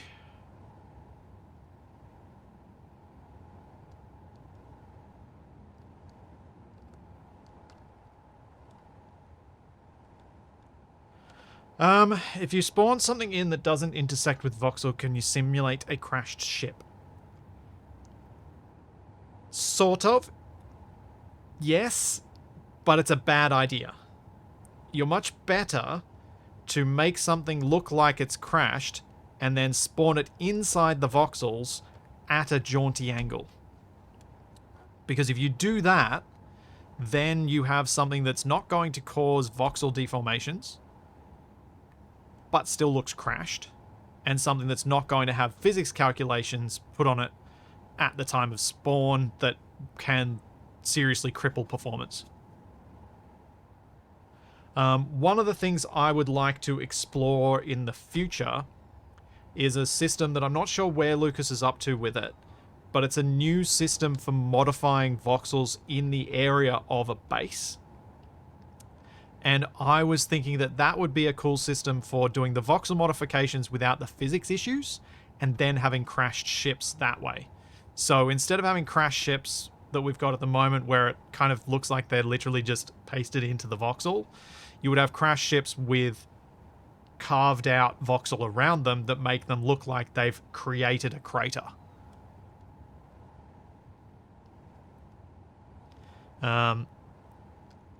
Lucas has a system he's working on that would allow you to use a blueprint to decide how much voxel in an area is cut out.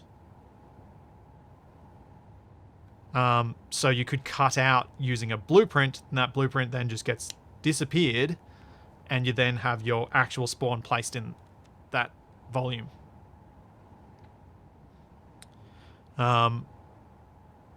So that sort of thing is cool. You can also have a completely underground base with a long tunnel to its entrance, and that tunnel gets carved out at spawn, and all the space for the underground base gets carved out so you can walk through it. But that base doesn't actually need to be visible on the surface at all, except for that tunnel that reaches the surface, because you could have a 200-meter long tunnel. So there are a few things like that he's working on that may give us some really cool tools to play around with on that front. But I don't know where they're at in development. I'm definitely guilty of not following his development Discord as closely as I could. I pop in from time to time, but there's a lot that goes on there, so I can't keep track of it all. I just read his Patreon monthly thing, and then TFE pokes me and tells me of the other features that he's read up about. Cool, so these are working, but their behavior is broken. Delightful.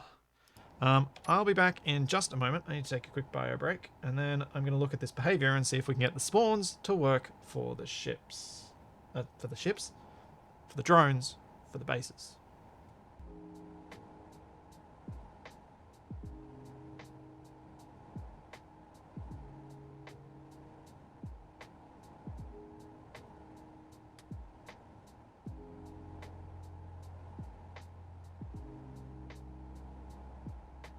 Fuel critical.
Capacs in space, soaring with grace, bodies everywhere, all over the place. That's awesome, Scythe. Brilliant. Brilliant. Love it. I can probably get rid of the Capacs.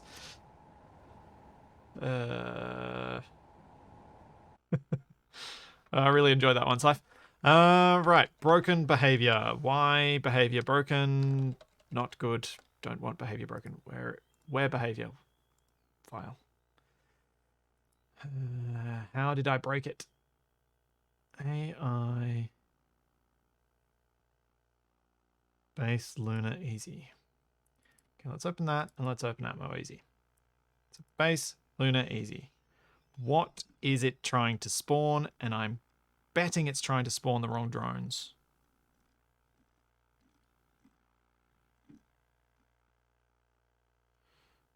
What are my drones called now? Did I rename the drones? I think I did. Yes. Here is my issue. I believe.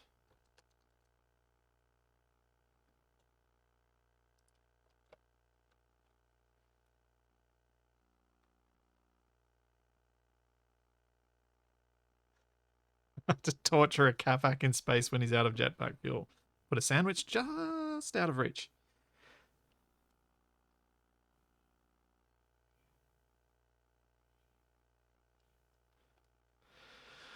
The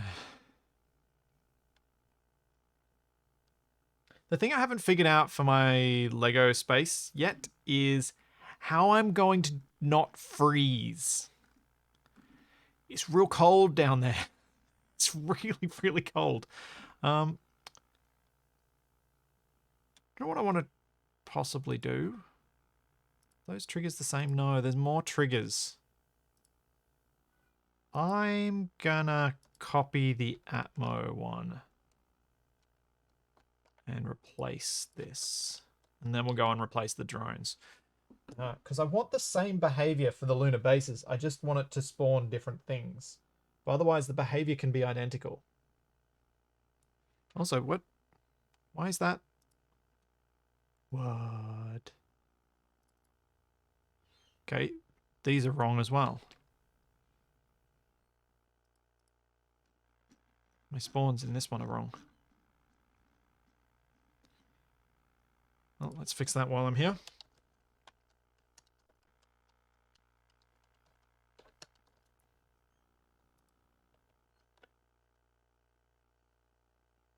Need an animated loop of Capac making swimming motions in space towards an unmoving sandwich.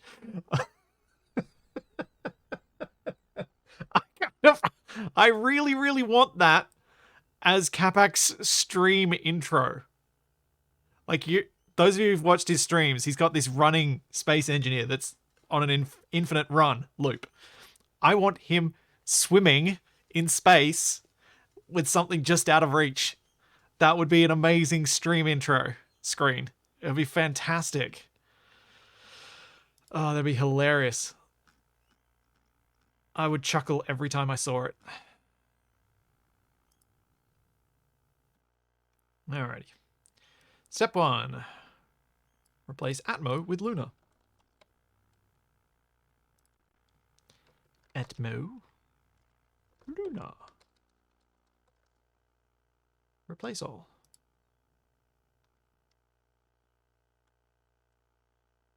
Now, has that broken some chats? Let's find out. Trigger. Prox file, yeah, that's all going to be right. That'll be right. AI-based chat prox file. No, that's fine. Chat data, AI-based chat prox. Yeah, that's fine.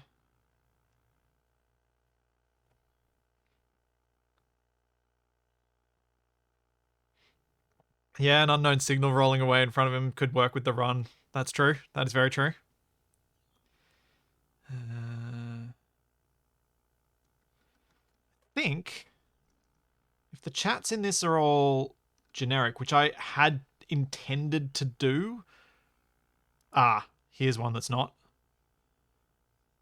Chat AI Luna chat. Is that? That's in my separate chat file. Okay, I'm gonna have to rename that one. So my idea was to create the chats to be generic across all the bases because, well, it's easier. Where is my chat file? Regime behaviors? Base chat.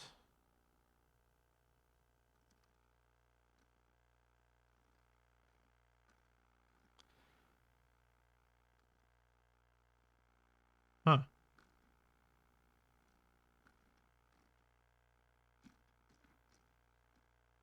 Chatbox near, chatbox war, chatbox enemy. And then I've got at mode chat based support call, at mode chat based support request, and I created a Luna. What? No. Why did I do this? Why would I do this? It's probably going to be easier just to leave this. Luna chat prox enemy. Yep, it's there. Okay, that's fine. Whatever. It'll probably take me more work to fix what I've stuffed up than just to leave it. And it may be valid to keep it later if I have specific Luna radio calls that aren't necessarily appropriate in ammo. Yes, legacy code. Ugh. Luna chat based support call. Yep, that's there.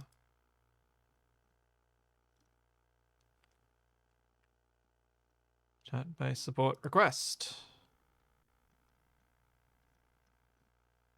Wrong file.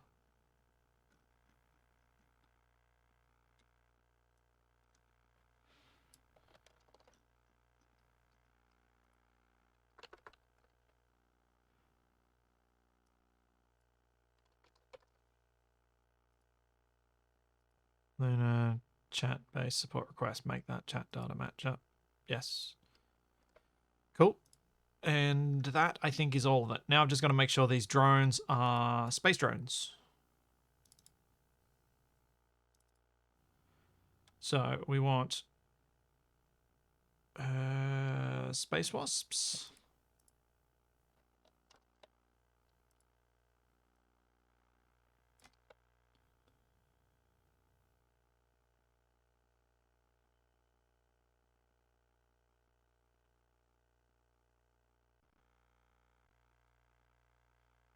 Hey, wasted.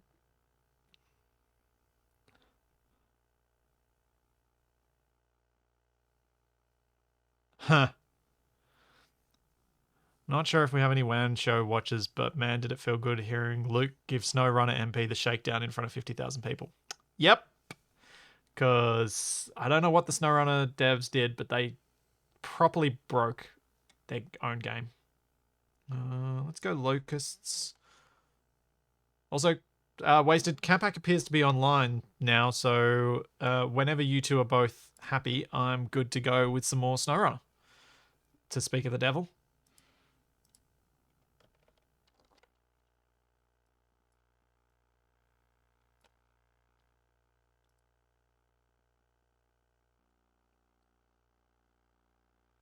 Let's get rid of that.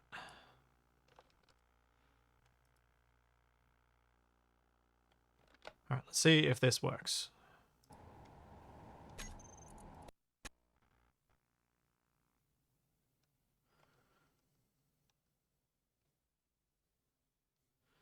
Oof, your wheel died. That's annoying. What if drones on the moon were named after whales? Oh, don't tempt me. We're whalers on the moon. We carry a harpoon. But there ain't no whale, so we tell tall tales and sing a whaling tune. That's going to be in my head. Thank you for that. Fuel critical.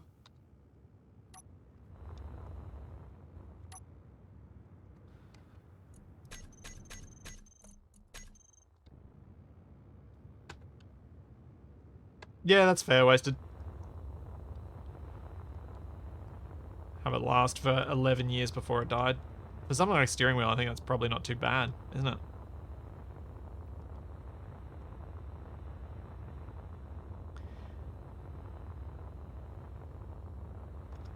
Okay, what do we got? Incoming Firefly.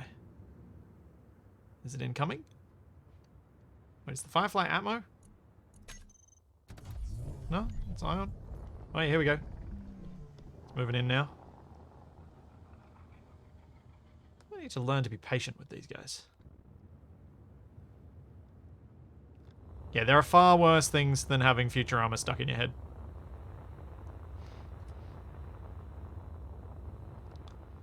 And a locust inbound. Cool. I fixed the drones. I'm also getting shot at.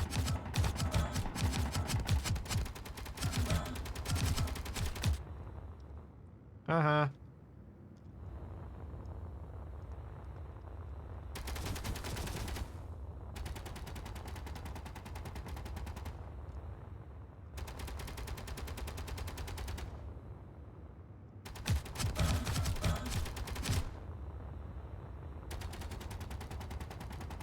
Cool. I just want to see if these drones actually manage to fly properly on the moon, as I never tested them here.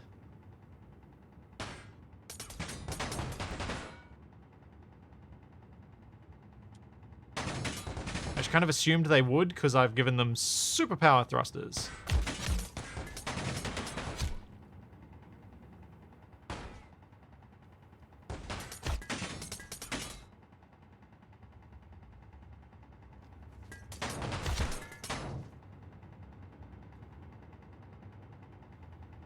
No, the drones do not have the same targeting issues that turrets do. The drones use their own custom targeting stuff that Lucas worked out.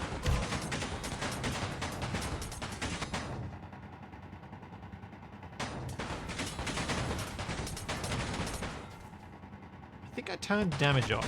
I think that's why nothing's exploding. Yeah.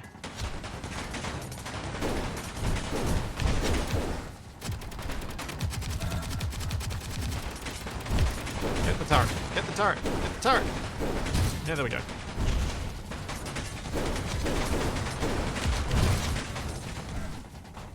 Ow.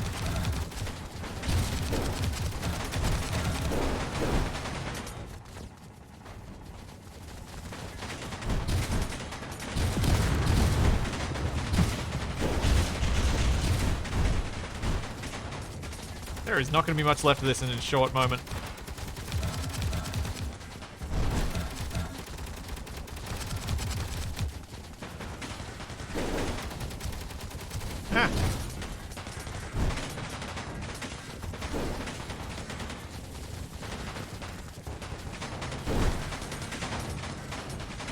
So yeah, unless you're prepared... Bah! Yeah, that was the oxygen tank. Probably best not to attack one of these facilities.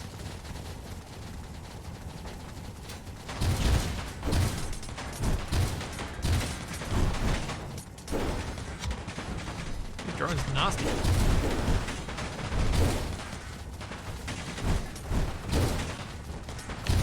Oh, down comes the base.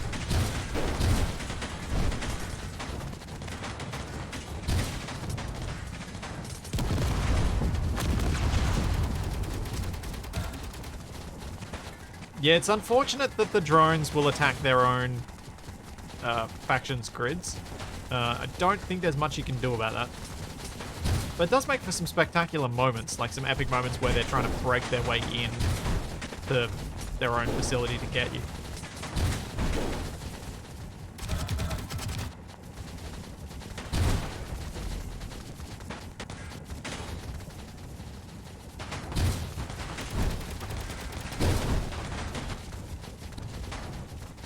Somehow they haven't destroyed this battery.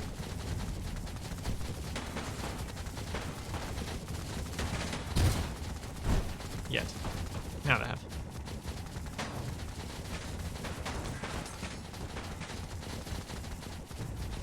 Cool. That means I've done easy mode for the moon bases. Might need to have some less aggressive ones, which means I might need to figure out which of my space-based drones are actually nasty, because I think having the Locust might have been a mistake. I think it's got quad cannons.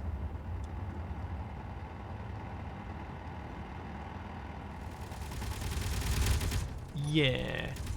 You're a nasty machine. For an easy level interaction.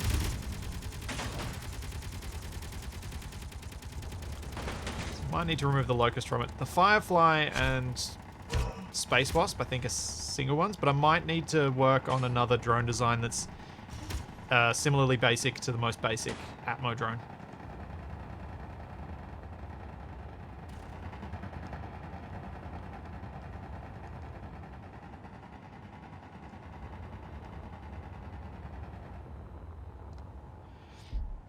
Yeah, Ragnarok, it would be cool if they could detect an obstacle between them and you and move to find a way around it, but I think I'll accept the limits of what we have right now, because what we have right now is still pretty good.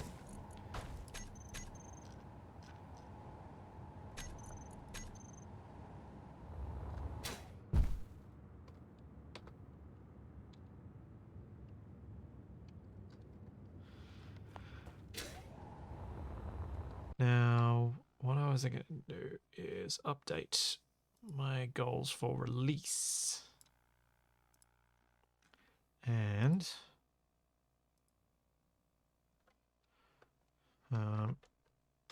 add low difficulty lunar/space drone. Something with a single cannon on it. I might like, honestly, the easiest drone to fight might well be something that's I don't think I've got the Firefly blueprinted. That's annoying. Something like the Firefly that has an assault cannon instead of a Gatling gun.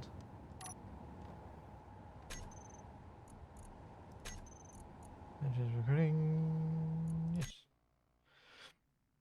Because the Gatling guns possibly do more damage, considering the other one's going to miss a lot. It'll sound threatening, but I think it'll actually be less of a threat.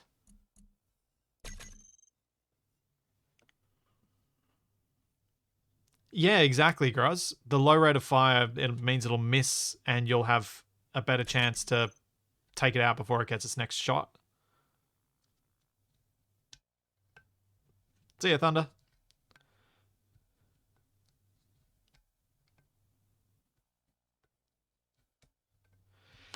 Yeah, Ragnarok, something that's doesn't fly particularly well would also be easy to fight. I'm not very confident with messing with the way that stuff flies. Yeah, so the Firefly Mark, well, that's a rocket launcher. Okay, that's brutal. I was thinking something like the Firefly, but yeah, just change that out to an assault cannon. So the rocket launcher one's actually really difficult to kill.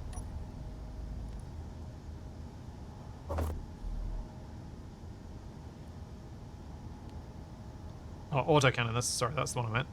Not assault.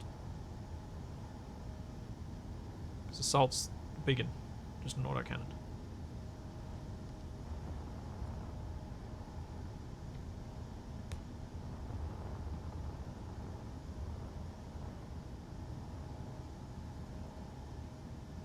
Oh, the rate of fire on this rocket drone is intense.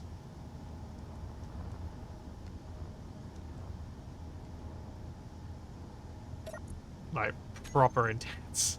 It's a bit brutal, actually.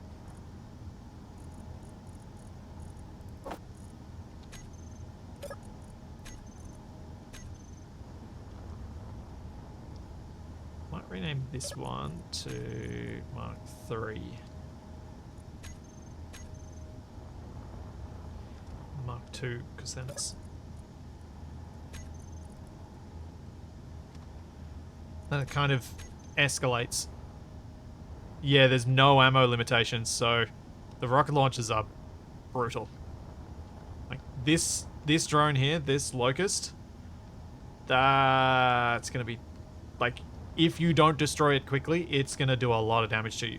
The good thing is, I did design these drones to be pretty easy to take down, because this section through the middle is all light armor, and there's only a couple of blocks there. So there's not much for you to have to shoot through before that thing splits in half and becomes completely useless. This thing's more of a gag than anything else, because it's an angry face with its tongue sticking out. But, you know, hearing a railgun shot is certain to spice up your day.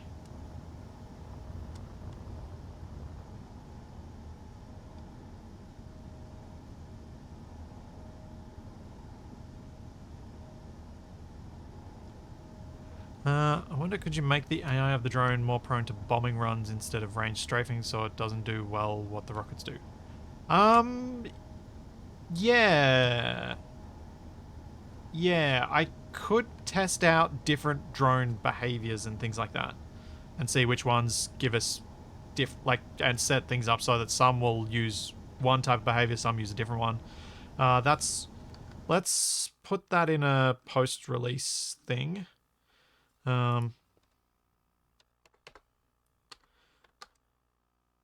Add drones that use different flight behaviors.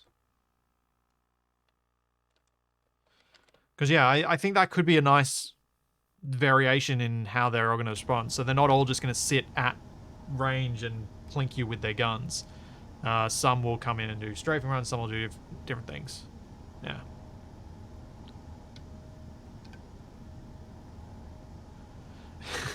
Yes, I deliberately didn't set this one up so that it split in half, it became two. If split in half, it's lacking one direction of thrust, so it'll become very confused very quickly.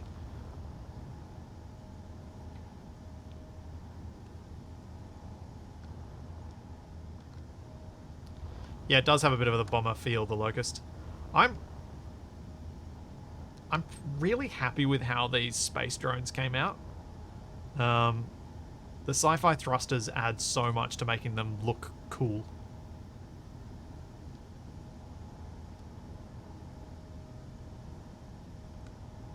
Like, yeah, they're really needed for that.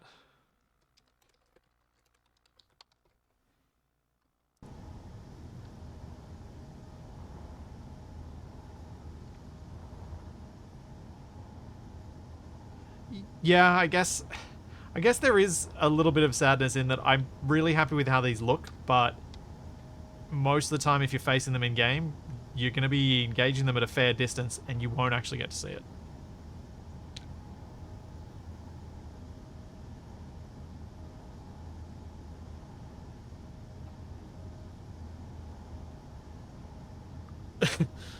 Before Lucas updated the AI such that they can operate and be mostly functional down to one thruster and a gyro. Oh. Wait, I wonder if they are. I wonder if Lucas's drone AI can actually be used for ramming attacks with missiles. Because if it is, then you could totally have this thing spawn the equivalent of player-made missiles. So instead of having rockets launch from this, the implication is that it's launching big missiles from the front. Yeah, I thought it was a sorta wasted. I didn't think it could do it well yet. Well, I suppose you could make something that just has thrust in all directions and just does ramming attacks.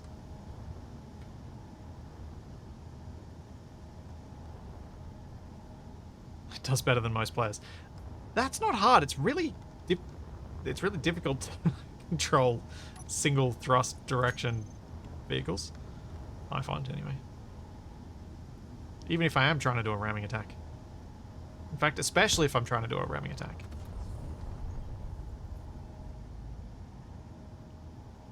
Ramming behavior always points toward the target just need a decent power thruster. No, that's a good point. If it's permanently tracking the player, it'll potentially loop around if the player can keep it at range, but it does provide another option for spicing up the battles against the more difficult ships. Because if they can hit you with something that tracks you but is very, very easy to see, so I obviously wouldn't want to make... I'd want to make any missile drone be something that has a beacon, is brightly painted, so you see it and you know what's coming for you when you try and do evasives. Because if I do that, then your ship doesn't just blow up randomly. You get to engage in some cool battle against it. It actually makes it more fun. Or hide behind a nearby asteroid. Exactly. Exactly. I think that would be a really... a really nice touch. And this is the sort of stuff that I wanted to get the basis of ACS down for, because once I've got the mod functional and people are using it, I can adjust things over time based on feedback, but I can also add in a new ship into this framework with its own couple of specific behaviors, but I've got the basis all there, so I can just copy that initial behavior, add the new stuff, and just test it out on that one drone and add more depth that way.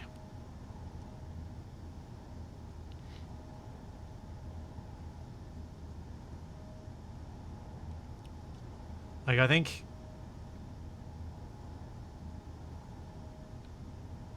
there's a lot of potential for growing the mod once I've got these basic behaviors down. Yes, add more depth that way, but also add more approachable stuff too. One of the goals I've got for post-release is add small grid atmospheric cargo ships. Because one of the things I find is by the time you can capture a large grid ship, you don't need to.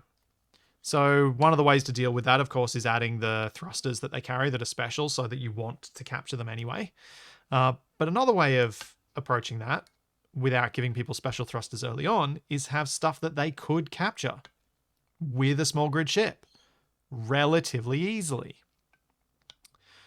Because small grid cargo ships are not going to have the same weapon range, they're not going to have the same ability to defend themselves, and I plan to keep them very simple little ships, so it'll be sort of like shuttle design sort of things, maybe with a single turret, so you could pick off that turret relatively easily and then capture the thing, which will be useful in the early game.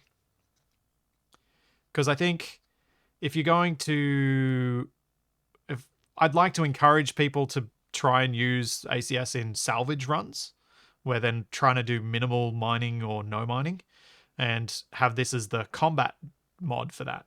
But equally, if you're playing in a regular setup, maybe you should be able to build a little fighter that's not much bigger than this Locust and go out and capture certain targets and feel that sense of progression where you could take this early one. And it's the thing that Wasted and Capac and I have talked about on the SnowRunner streams, of that elastic difficulty curve where having something that low level will make you feel powerful initially, and then you run into the bigger cargo ships, you get smashed.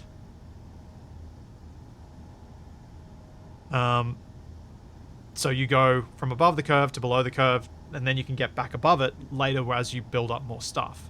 And that variation as you go through adds more interest and makes it more fun, I think. That's why I want to add some small grid cargo ships for people to attempt to capture early on. And maybe one day AI enabled will be ready enough to be the default setup for these things. But I'm not going to assume AI enabled stuff until it's a bit further developed. I don't think it's ready for what I'm doing here yet. I want to make it an option, but being the default, not yet.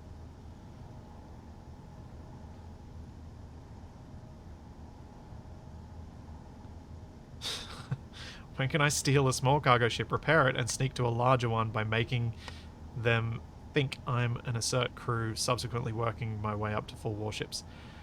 Don't think that's ever going to be like, unless Keen does a complete overhaul of their faction systems, I don't think that's ever going to be possible.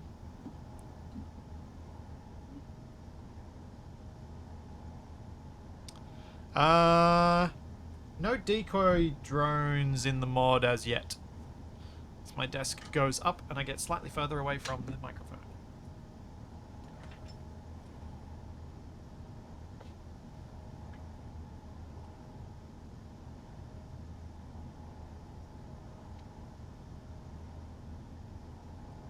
But yeah, the idea of having some variable drones, ones that aren't just combat, ones that are designed to do different behaviors, I think is something that would be nice to add for some extra depth.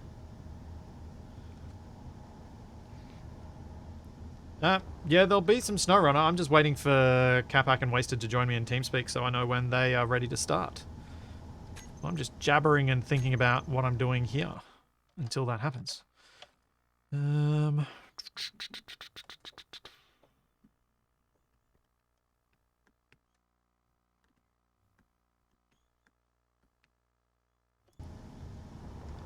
What could I do differently with this to make it less effective?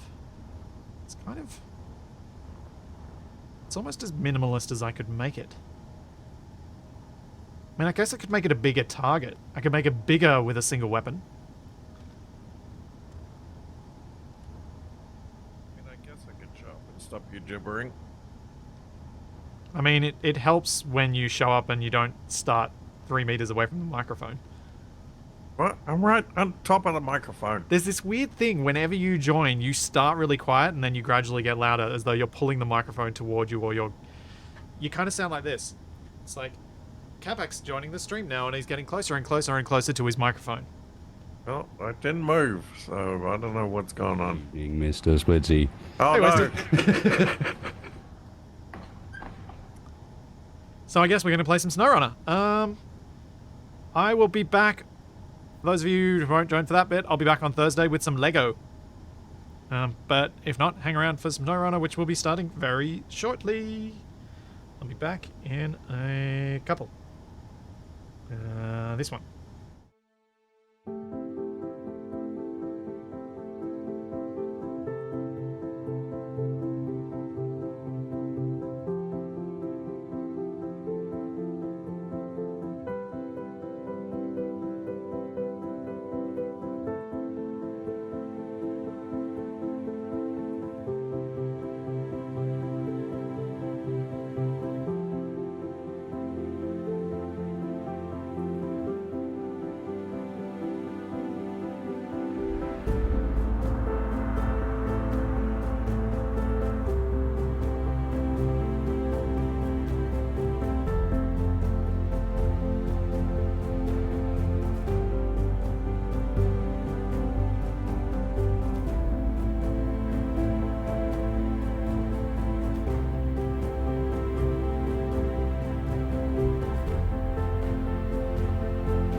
But those Wasted apparently has an explanation of why the audio might be wonky for some people.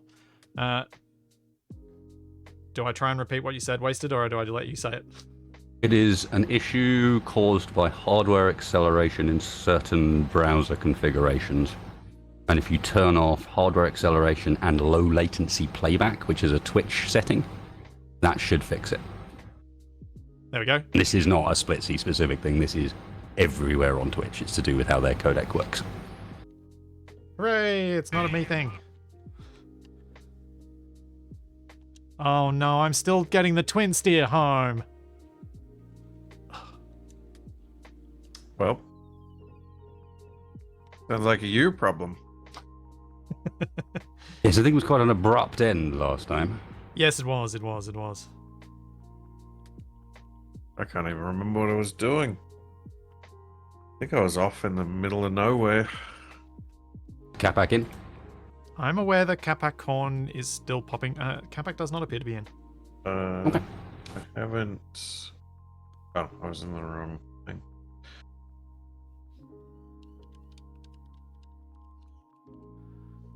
We haven't properly started the stream yet. I just thought I'd come back and let you guys hear us as we Make get started. noises. Get ready. That's all. Talk about how bad Splitsy is at driving. Talk about my wired load. Well, and then he's going to do that weird thing where we're already live and whatnot, and then he does Intro for my VODs. does an intro for his VOD like halfway through a stream. It's weird, man. Eh. All right, One of those guys that does repeated video intros during a stream. I am loaded into the garage. Yep, Capac's in now. Well, I mean, there are a few hundred people that watch it live, and there are a few thousand people who watch it as the VOD. So, I try and make the VODs at least You say make some that. sense. Let's see what the actual numbers are, shall we?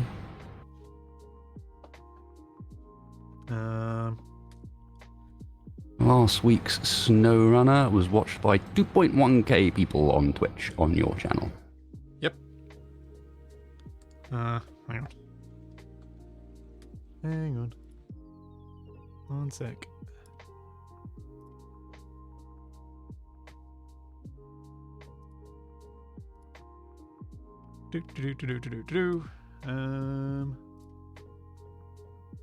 Now I only released the SnowRunner video on YouTube 2 days ago, and 4,700. Oh yeah, I'm sure it's more. I'm just saying, you said a couple of hundred watched on Twitch. That's not true. Oh right, You forget, yeah, I suppose. you forget fair. that Twitch has VODs too. Yes, that's just so because you get no feedback from people watching them, Mm-hmm. and so many people are like, "Ugh, I hate watching VODs on Twitch."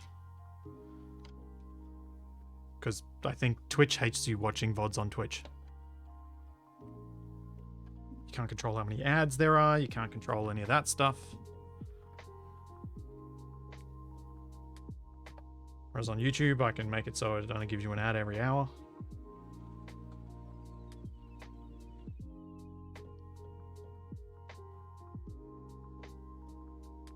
Yeah, it's a lot, but even still, it means that people are watching the VODs, which the VODs, because of the way I do it, are separate on Twitch as well. Yes, so Yeah, that's yeah. specifically watching that bit. Yeah. Because I stop and start the stream, it puts it up as a separate entity in Twitch as well.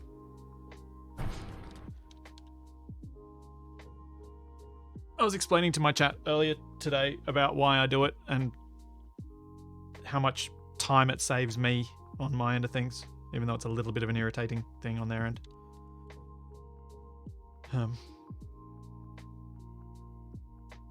But if I didn't do it, I'd probably have to spend about the time it takes me to do a stream each week to do each stream as a VOD. Which would be annoying. Anyway. Squad stream! Oh yeah, that's a thing we can do.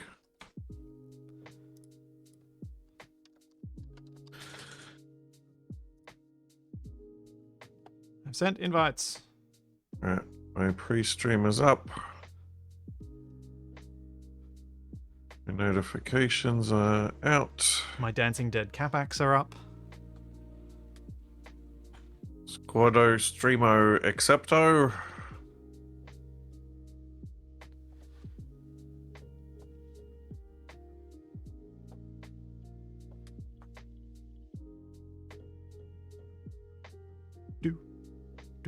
Do. And Startoad. The Squado Streamo. Alrighty.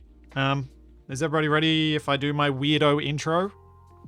Strange. Since we're addoing O to the end of everything? Sure. Strange. Sorry, Strange-O. Wido Lodo. Alright. I'm gonna do my thing. If you guys are okay with that. Alrighty. Yeah, go on then. Go on then.